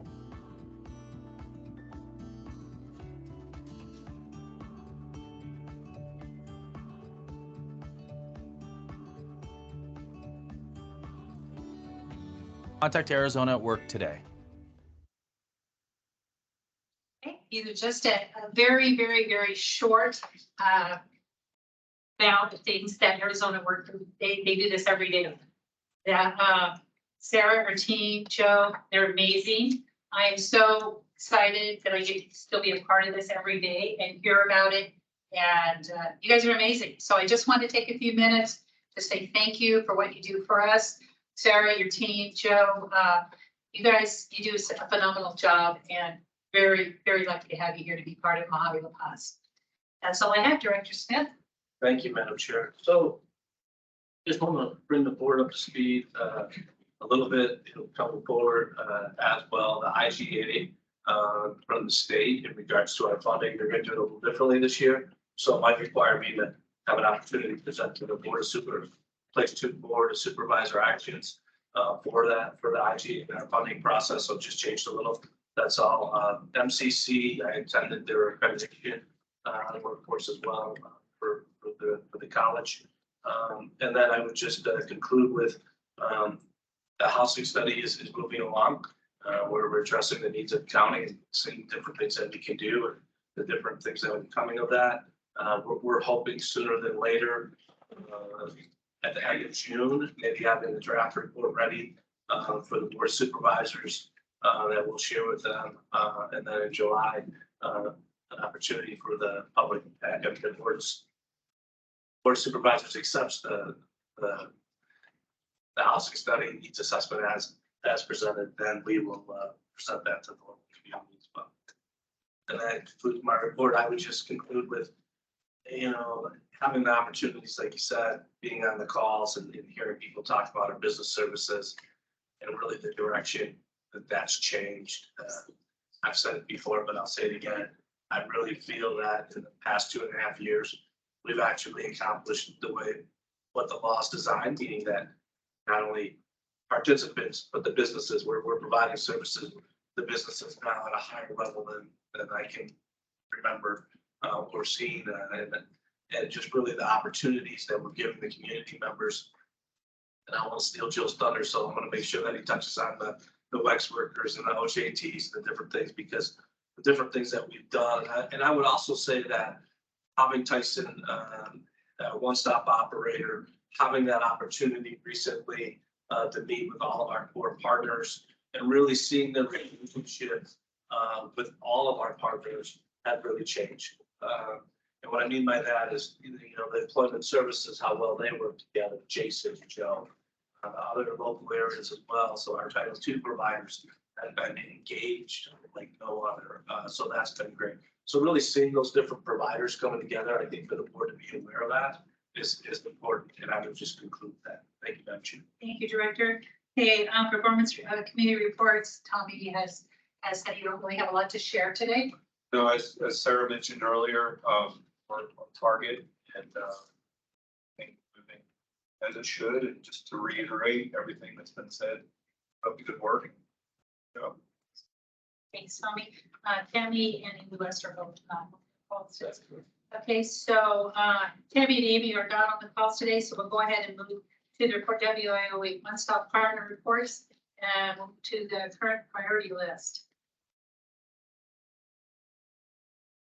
That's about that. Madam Chair, I'm going to turn that over to Sarah. Thank you. So at this time, our current priority, as we are in April, is really focused on our end of year reports, ensuring that everything with our training providers is appropriately within our performance measures added into our system, because if it isn't in the system, it didn't happen. We're also making sure that we drill down that data to show where we moved the bar. And very interesting in WIOA, when we look at our outcomes, is that we have certain measures that are during the lifetime of the participant being in our program year. And then we're also responsible for measures once they've exited our program year. So we're looking at members that are actually people who have been removed from our program, have had successful exits, or who have dropped off and has lack of contact relocated out of the area. So we have to focus on what happened last year and half of the year prior. And then we have to focus on what is happening currently in our year and ensuring that the data matriculates appropriately within the state system. So that's really our current top priority time being until probably about the end of July. All right, Sarah, you want to move on to do the Title 1B program, adult dislocated worker and youth report? Absolutely. So I will cover adult dislocated worker and youth as our coordinators are not able to be present today, and I will let Joe take over for business services. So we have seen an increase in enrollments, but that's also directly related to what we've been doing in the community. We finally have a little bit of like breathing room through May to June to actually focus on just enrolling people and being in the office. For the last few months since the year started, we've been out in the community at just about anything and everything. We have a current welding cohort that is going on in Lake Havasu and one that is going on in Kingman. We have 7 participants that are completing that in Lake Havasu and 6 that are currently in Kingman. We did a CDL remote campus start. We had 2 individuals that came out of that very successful to relocate or help our training provider move into other areas instead of just Kingman based. We are in Mojave, County. We want to make sure that everyone is served equally. So with partnership with Phoenix Truck Drive, they've been able to provide training within other local areas. So Bullhead City, Lake Havasu, they are looking to provide services within Colorado City and Parker, so that individuals are not having to stay in a hotel or drive or have an additional expense or barrier to receive services. So we're excited that they're able to provide that to our community members. We completed a phlebotomy course with 5 individuals, 1 adult and 1 youth and 4 adults with the Regional Center for Border Health in Lake Havasu City. And we currently have 9 participants who are in our Walnut Academy in Havasu City. That is for law enforcement training. They should be completing here shortly around June. And then we also have 3 individuals who started in the Walnut training, weren't able to start in that Walnut. So we kind of see who can get into law enforcement during those cohorts and periods so they're able to receive the training. And we currently have 5 individuals in a carpentry course that is in Bullhead City that's been very successful that we're looking to run another one here in June. I think that covers us for a bit. Is located for current youth. Joe, can you provide your business service report? You pull up the PowerPoint from PRC.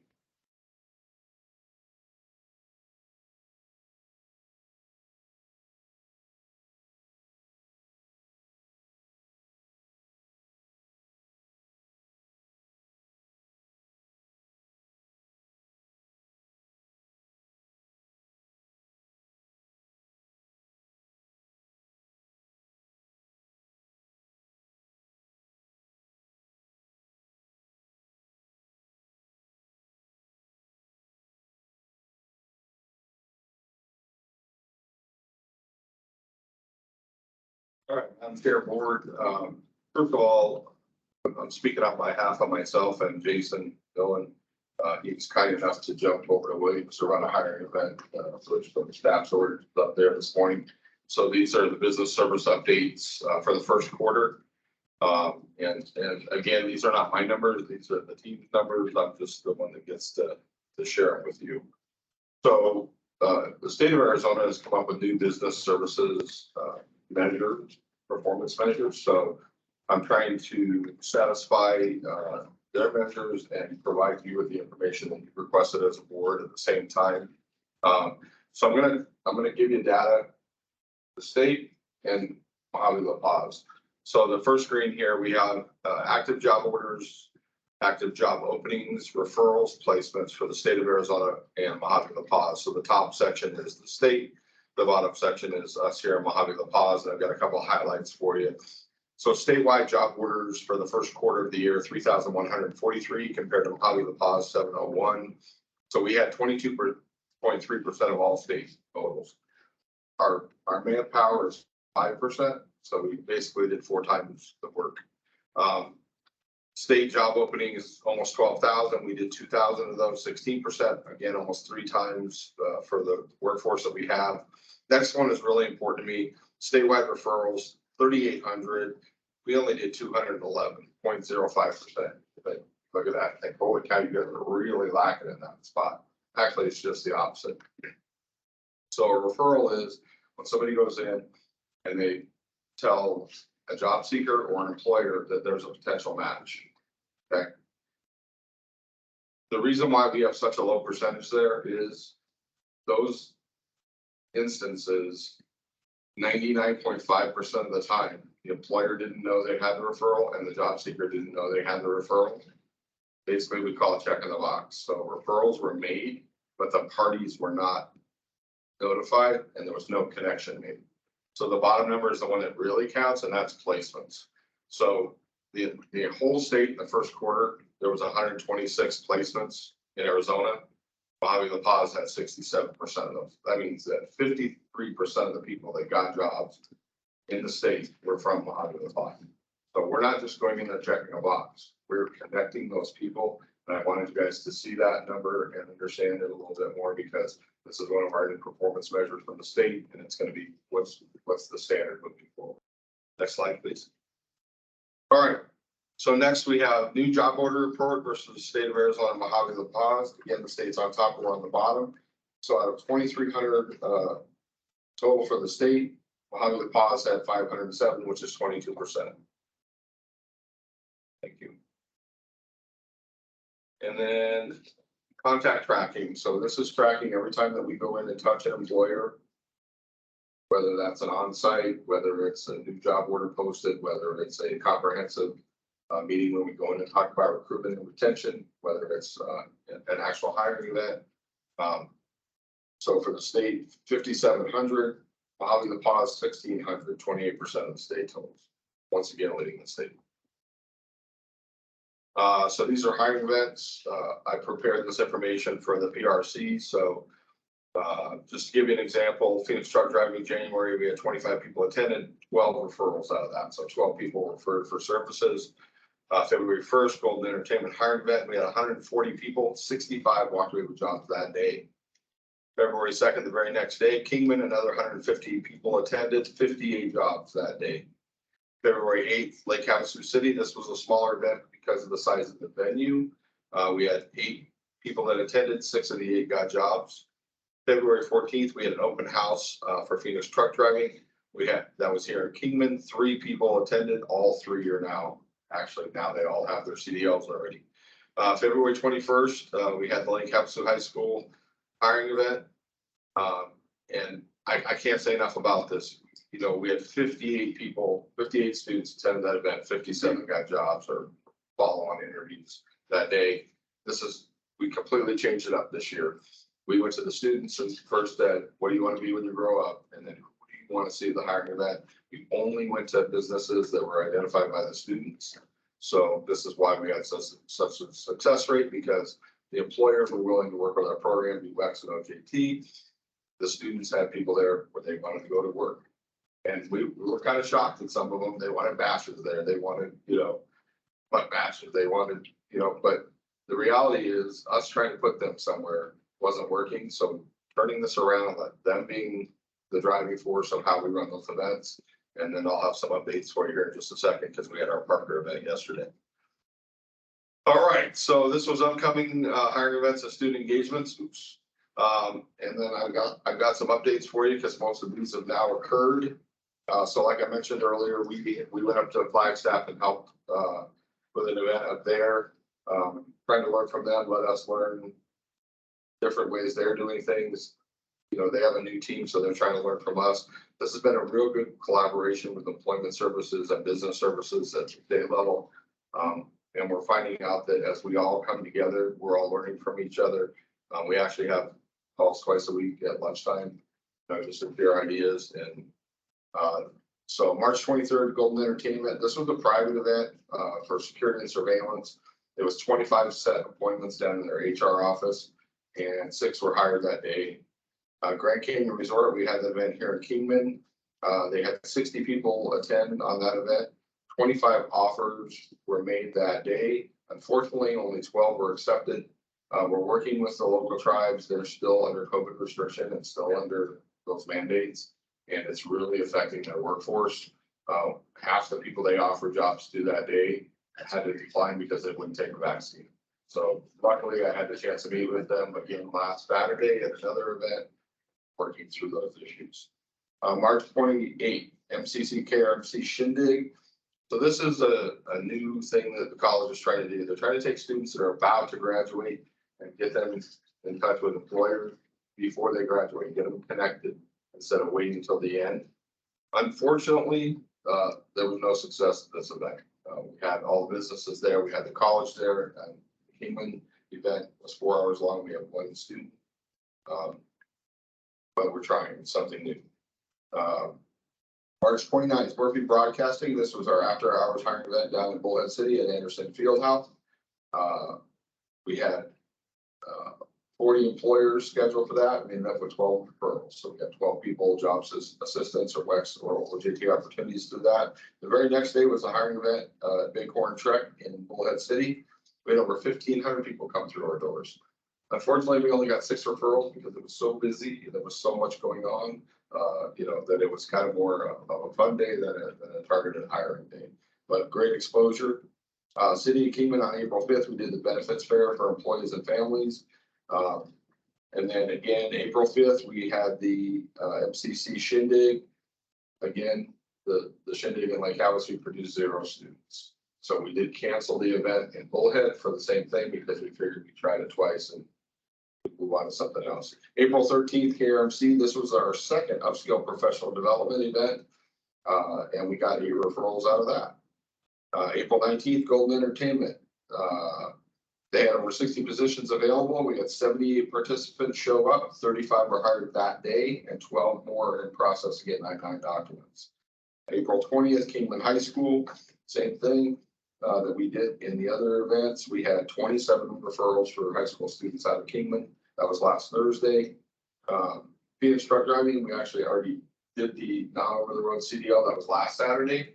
And we had 8 employers signed up for that. We had 25 people that showed up for the event. We got 8 referrals. We got 8 new CDL non-over-the-road.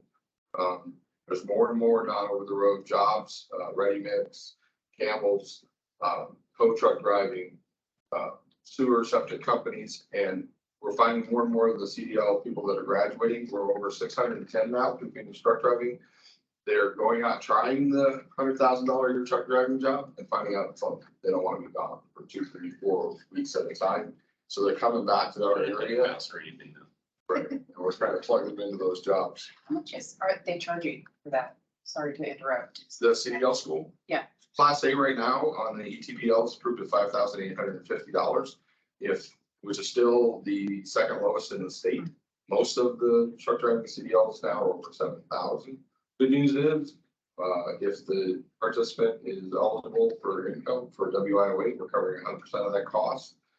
If it's an incumbent worker that you're trying to upskill, we can do an incumbent worker training or customized training, and we can cover 50% of that cost. So, and then also the Class B is now approved, and we're working on the school bus and passenger that we're starting now. Because there's a huge need for that. Yesterday, we had our La Paz High School hiring event, and we had 33 referrals out of that event as well. So 33 young kids that are connected with the community. It was great to see Mark Kelly and his team from EWS were there. They got a lot of folks. La Paz Regional also got a lot of folks yesterday. The Sheriff's Office, Native Air, the Marine Corps was there. River Lodge brought 60 applications with them to the event. They ran out. We made them 20 copies. They ran out again. They handed out 80 applications at yesterday's Parker High School hiring event. Having Lisa with West Grand down at AWC now is just a great multiplier for us because she's from the community. She knows the people down there, so that we're going to see that La Paz area explode in the coming future. So these are upcoming cohorts. Sarah talked about some of these. We had a remote CDL in Bullhead on March 20th. We are 2 seconds away from having our first start date in Lake Havasu. Romer Beverage has donated the land. We have ADOT has approved the routes.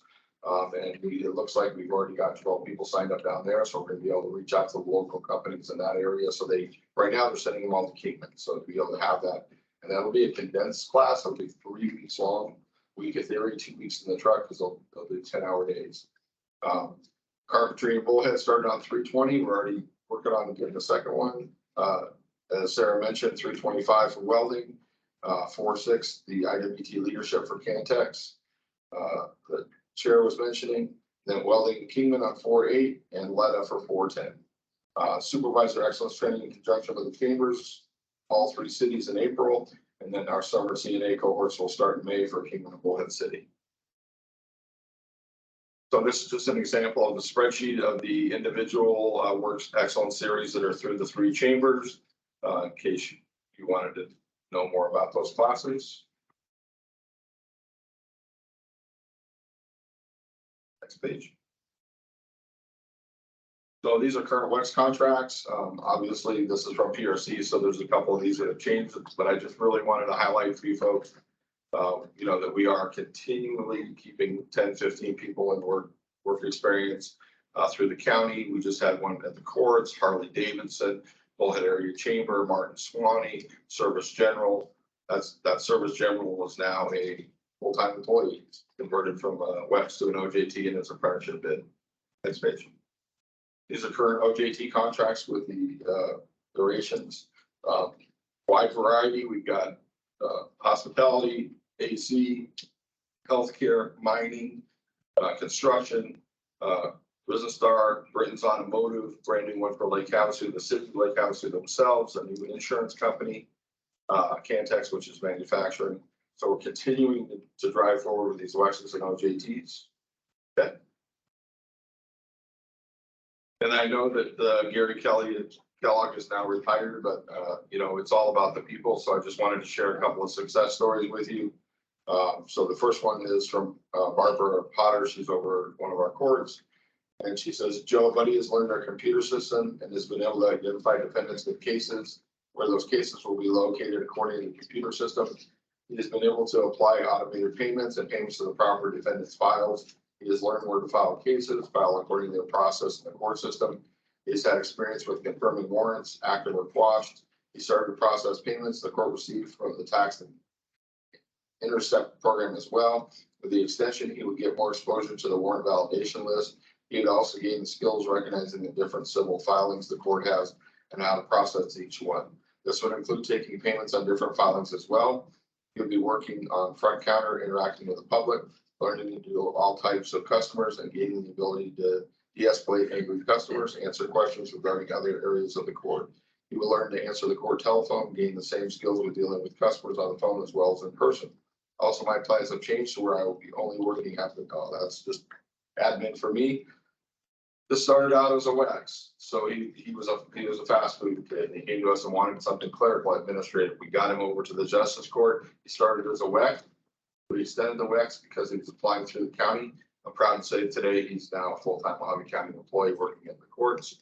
And I just wanted to be able to share that success with you. One more real quick.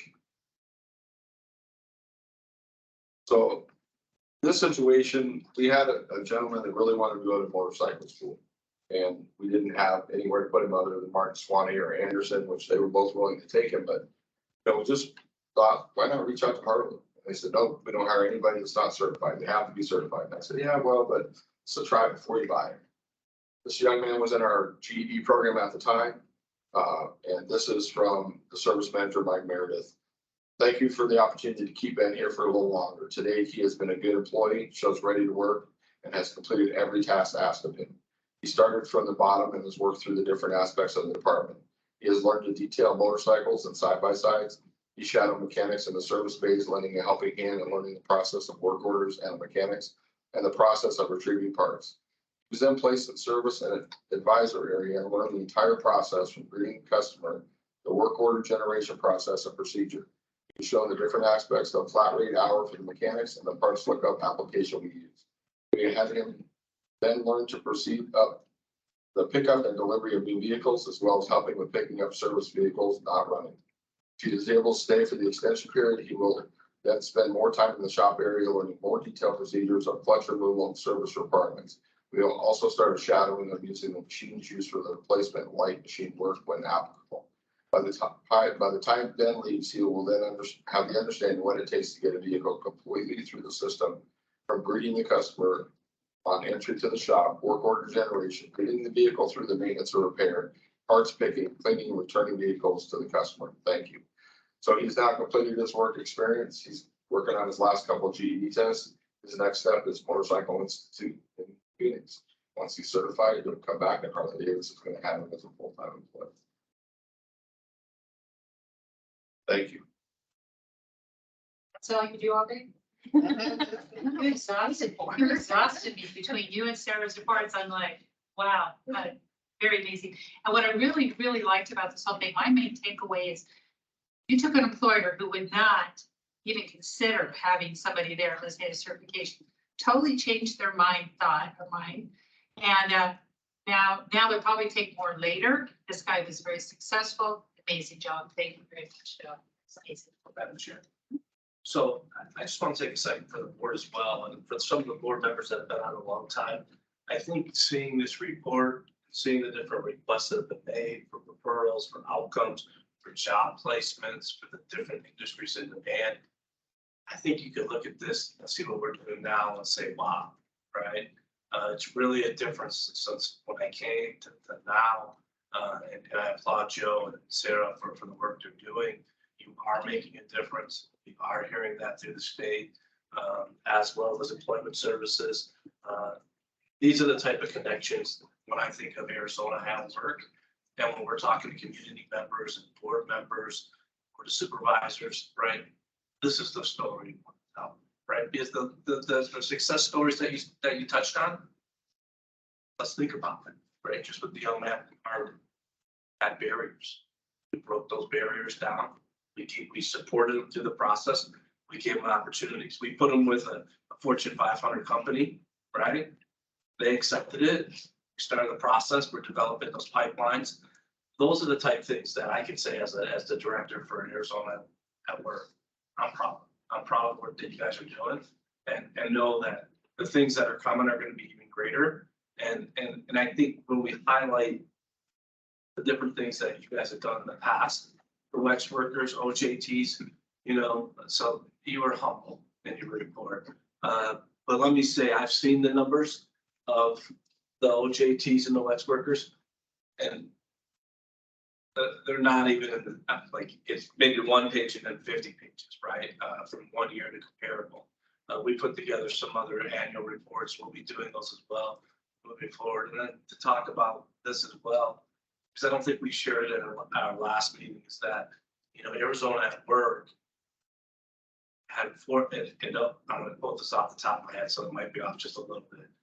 But I believe it's $4.3 million. We had a wage impact last year, right? $4.3 million. So when we upscale these individuals, we did the different things. We directly impacted Mojave County by $4.3 million, right? So when you're thinking about, you know, Arizona at Work, sitting on this board, why is it important? Decisions we're making, how are we changing lives? This is what we're doing, right? The business services. I mean, we have the participants that we focus on as well, but it's the whole system. And I just want to make sure that people put all that connection together. And that's it. Thank you. Thank you. Well, I'm considerably wow. Great job. So do we have Speaker Title II, the Adult Education Literacy Report today? Yes, Mr. Lefebvre is going to. Mr. Lefebvre, hello. Greetings. Can everyone hear me? Dan. Okay, excellent. So Kathy Ocampo, who is now your Title II representative, was unavailable to be here today, but I will give you a brief update on what's happening in adult education Title II. So in La Paz County, Kathy reports that at Arizona Western College, there's currently one position that has a vacancy, which is an intake and follow-up specialist. And the AWC team members there are continuing to support the adult education program in this function until a new full-time candidate is found. At Arizona Western College, Parker is currently onboarding 2 additional adult education faculty. New classes for Title II in La Paz County will start on May 8th. There are currently 3 students co-enrolled in adult education classes, as well as AWC's phlebotomy program. So that looks like an IET is happening. The students are co-enrolled. They're taking the GED high school equivalency preparation class and a 4-credit classes that lead to an industry recognized credential from the college. So that's really good to see. AWC is continuing to engage in outreach efforts to share awareness of program opportunities as it relates to community members who would benefit from program-specific offerings. So they're recruiting for the new program, getting the word out, letting people know they're there and their services are there and they're up and ready to go. On the Mojave County side, Mojave Community College has hired a part-time administrative assistant for the Bullhead City campus. And they've also hired a full-time program representative for adult education to serve all campuses. Mitzi Esco who's the director of adult education, she reports that we are working on changing some processes, but we have not settled on anything concrete quite yet. So the face-to-face Title II programs are up and running. They're available. If you have students who are looking for, again, GED preparation, high school equivalency, English as a second language, support towards working on a career pathway while they're completing a high school equivalency or English as a second language classes, send them to us in Title II and we will take care of them. Does anyone have any questions? I will turn it back to you. Thank you very much. Thank you, Craig. Appreciate that. Okay, moving on to Title III, the Wagner Pfizer Program, Employment Service and Veteran Services. Do you have anything for us today, Mr. Deemer? Well, I think Joe took most of it. We do partner to let the board and guests know that number of placements that he brought up to 58%. In the state website, there's a Job Connection is what we use. When it talks about the placements, that is a referral made to a job order on the website, and that was resulted as a placement. So that number is only just based off of the referral, and that is so important that it's 58% just from Mojave County versus the entire rest of the state, just shows you how well Mojave County is using the system correctly in the way it needs to be used. To the point where, yes, across the entire state, they're wanting to know what's going on in Mojave County because we're able to throw numbers up that no one else can. So because of that, and across the board, we are trying to mimic the partnership between the county and DES, especially with our business service team. We're trying to create that same partnership across the state because in Mojave County is basically leading the way on the partnership, working cohesively well together. So that's one of the big things that we are working on. And one other thing, that Golden Entertainment that was last week that had 35 people hired on the spot plus the other ones. Joe didn't mention, but one person they did, I believe they got the second interview for a job that is over 200,000 a year, which is unheard of across the state. And also, yeah, that's exactly what boss said too. And then also because of the work that Joe and Jason, the two teams together have done, Mojave County has more placements and more hiring events than any other area in the entire state. So.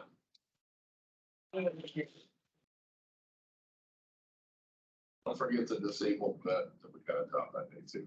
Oh, yeah. And that was, we just, there's not enough time for all the success stories to overrun into. There's so many. So for both the teams to go work on that. But yeah, it's a collaborative effort now where it used to be two separate silos. It's nothing. So their numbers are our numbers, our numbers are their numbers. So we're just a big collaborative effort finally. And we're trying to mimic it across the state. So. Thanks, Steve, very much. Okay, looks like, do we have a report for Title IV voc rehab? I can give a report. This is Brandy Rowe, the new VR supervisor and new board member. For the first quarter placements, we had 37 placements in employment between January and March. Successful closures, first quarter, we had 16 successful closures. Referrals, we've had about 63 referrals in the first quarter from January to March. We've been getting more referrals from the high schools through outreach and through our clinics with Southwest Behavioral Health and Mojave Mental Health.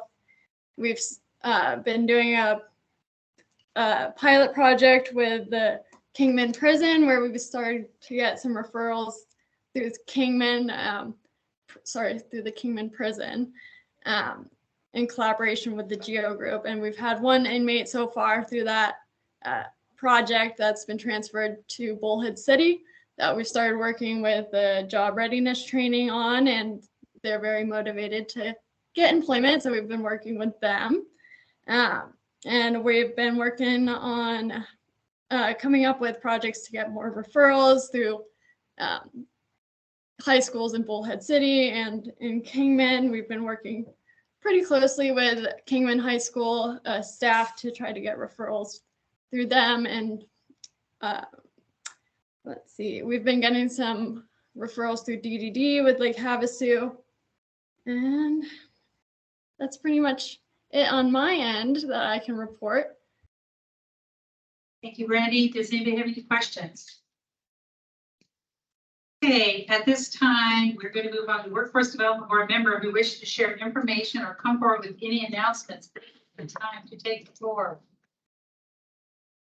Chair. Please, go ahead. I'll lead. First, I want to say this is my second meeting here. So there's been a lot to learn, obviously, and I am now starting to see the light of what all happens here. And I apologize that I was unaware of most of the things that you did. We heard about it. I'd see you guys come and go, but Joe, you and I need to talk a little bit more when it comes to Campbell's. I can see that with the ready mix and the mining and what we can do to bring this opportunity forward. I also want to thank them for reaching out with the CDL license issue. I am fortunately going to meet with Corey Foster from the Construction Association. Have you spoke with him before? Okay. And I'm just gonna give you a little insight of what I know. I'm also the chair for the Rural Transportation Advocacy Council, which is big because we're the ones that actually bring the big state infrastructure jobs to rural communities. And we are all finding the rural communities are left behind completely when it comes to, they assume miners can produce the amount of material you need for massive highways, to this particular situation with the truck driver school. What I found out through that is I see that you partnered with the Phoenix Truck Driving Company, who's getting a nice paycheck for every time they get a truck driver through there. Where we do still seem to have challenges, which I will be moving forward through the RTEC board, Director Kevin, myself, and I will be reaching out to Corey Foster, who reached out to me yesterday, which is the Construction Association of Contractors. The problem that lies is they are going back and assisting, wanting every CDL renewal to have truck driving school. At this level where we have it, that we have pilots, commercial airline pilots that have been driving trucks for 20 years that are failing these tests through the DMV over and over until they take the class. It seems as if now this is very transparent and open. You know, we're all together here, but I'm just saying, I don't know what's going on, but it does seem like DMV is pushing them to, you must get through the school. They seem to not be doing many things differently, but as soon as we get through the school and you write the check, then you get passed immediately through the DMV. So we are still dealing with some hurdles here, because again, if you're a truck driver that's been driving for 20, 30 years, have been certified over and over and over and over with never a question. We start this back, I think, January of last year, saying that a truck driver, they double down on the truck driving school issue. And then we find out truck drivers can't get past their license anymore unless they're forced to go take these long courses that cost a lot of money. So I am working personally with the RTAC board. I will be reaching out to Corey, who actually is the Contractors Association, who actually is starting to see a connection to, it's kind of ironic, as soon as you write that check for $6,000, you're getting your license. And in the meantime, we have the largest infrastructure packages going through.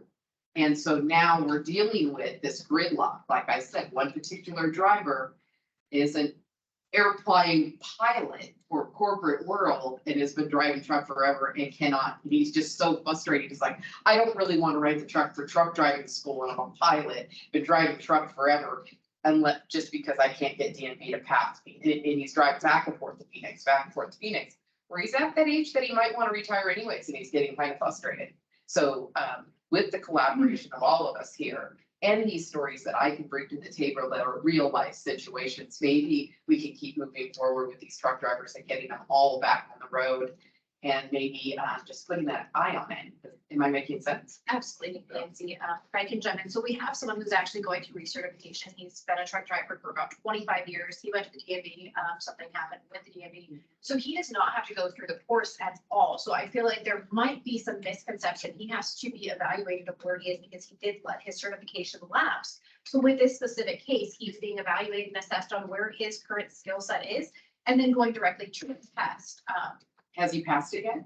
We're going through the process right now for him to do that, but this is not at the same cost of what a Class A would be. He's just doing certification, so it is working directly with an approved Class A instructor. They do an assessment on where he is currently with all of his skill set, and then should he not need to go through a training in any way, and it wouldn't be the exact same as a Class A. It should not be for recertification class.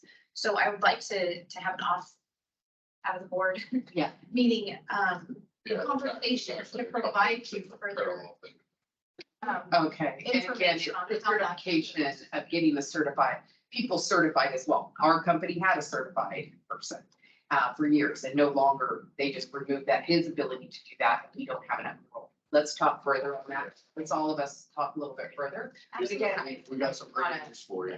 okay, good. So, thank you guys, and we'll keep moving forward, and hopefully in the next 3 months, we'll be seeing a lot of this frustration of our truck drivers moving even forward with all of our collaboration. Very good. Thank you. Okay, good discussion. It's great. Any announcements from any board member? Okay, I will take this opportunity, first, one last time, as the board chair, I would like to, today, I would like to, thank the board. Thank you for your time. I know this is time consuming. I try to get us through as quick as we can, but these discussions, these meetings are very, very important to keep up on what's going on and also make plans to keep things moving forward. As an fellow employer, I would like to say next week, Lake Havasu is going live with their first customers. So we'll be a couple weeks into testing. This has been a long time coming. This should have happened last November because of permitting that put us behind. But I am currently hiring installers, which means we're there, we're ready to go. So next week, again, like I said, Lake Havasu, we are going to be starting with our new test customers. Everything goes well, 2 to 3 weeks. In June, we should be going live to the public. Lake Havasu store opened on April 4th, the retail store. If you get a chance, please stop in and say hello. Or as we put on the door, say hello. That's our little thing there. Also, on 1876 McCullough. Yeah, I haven't actually seen it myself, trying to get there, want to get there, probably going to go there next. Yeah. It used to be a rock office. We have a rock office. I actually was in a meeting yesterday. I was told that again, I've not been there yet. Trying to get there. And our Kingman store here by the old Safeway, the old Sears building, it is complete. We're not open to the public. We're still doing the training for the first impression specialist. But I was there last Monday and again last week and then again this Tuesday. They're just doing, Farner Electric is putting in the rest of the electric in the cubicles and moving everybody forward. Hello has a policy that nobody, even the CEO, have a closed door office. Very transparent, very open. Everybody's in cubicles. Please come in and say hello at the store. I'm sure we're having a ribbon cutting. More to come on that. So that's all I have. Any plans to do Desert Hills?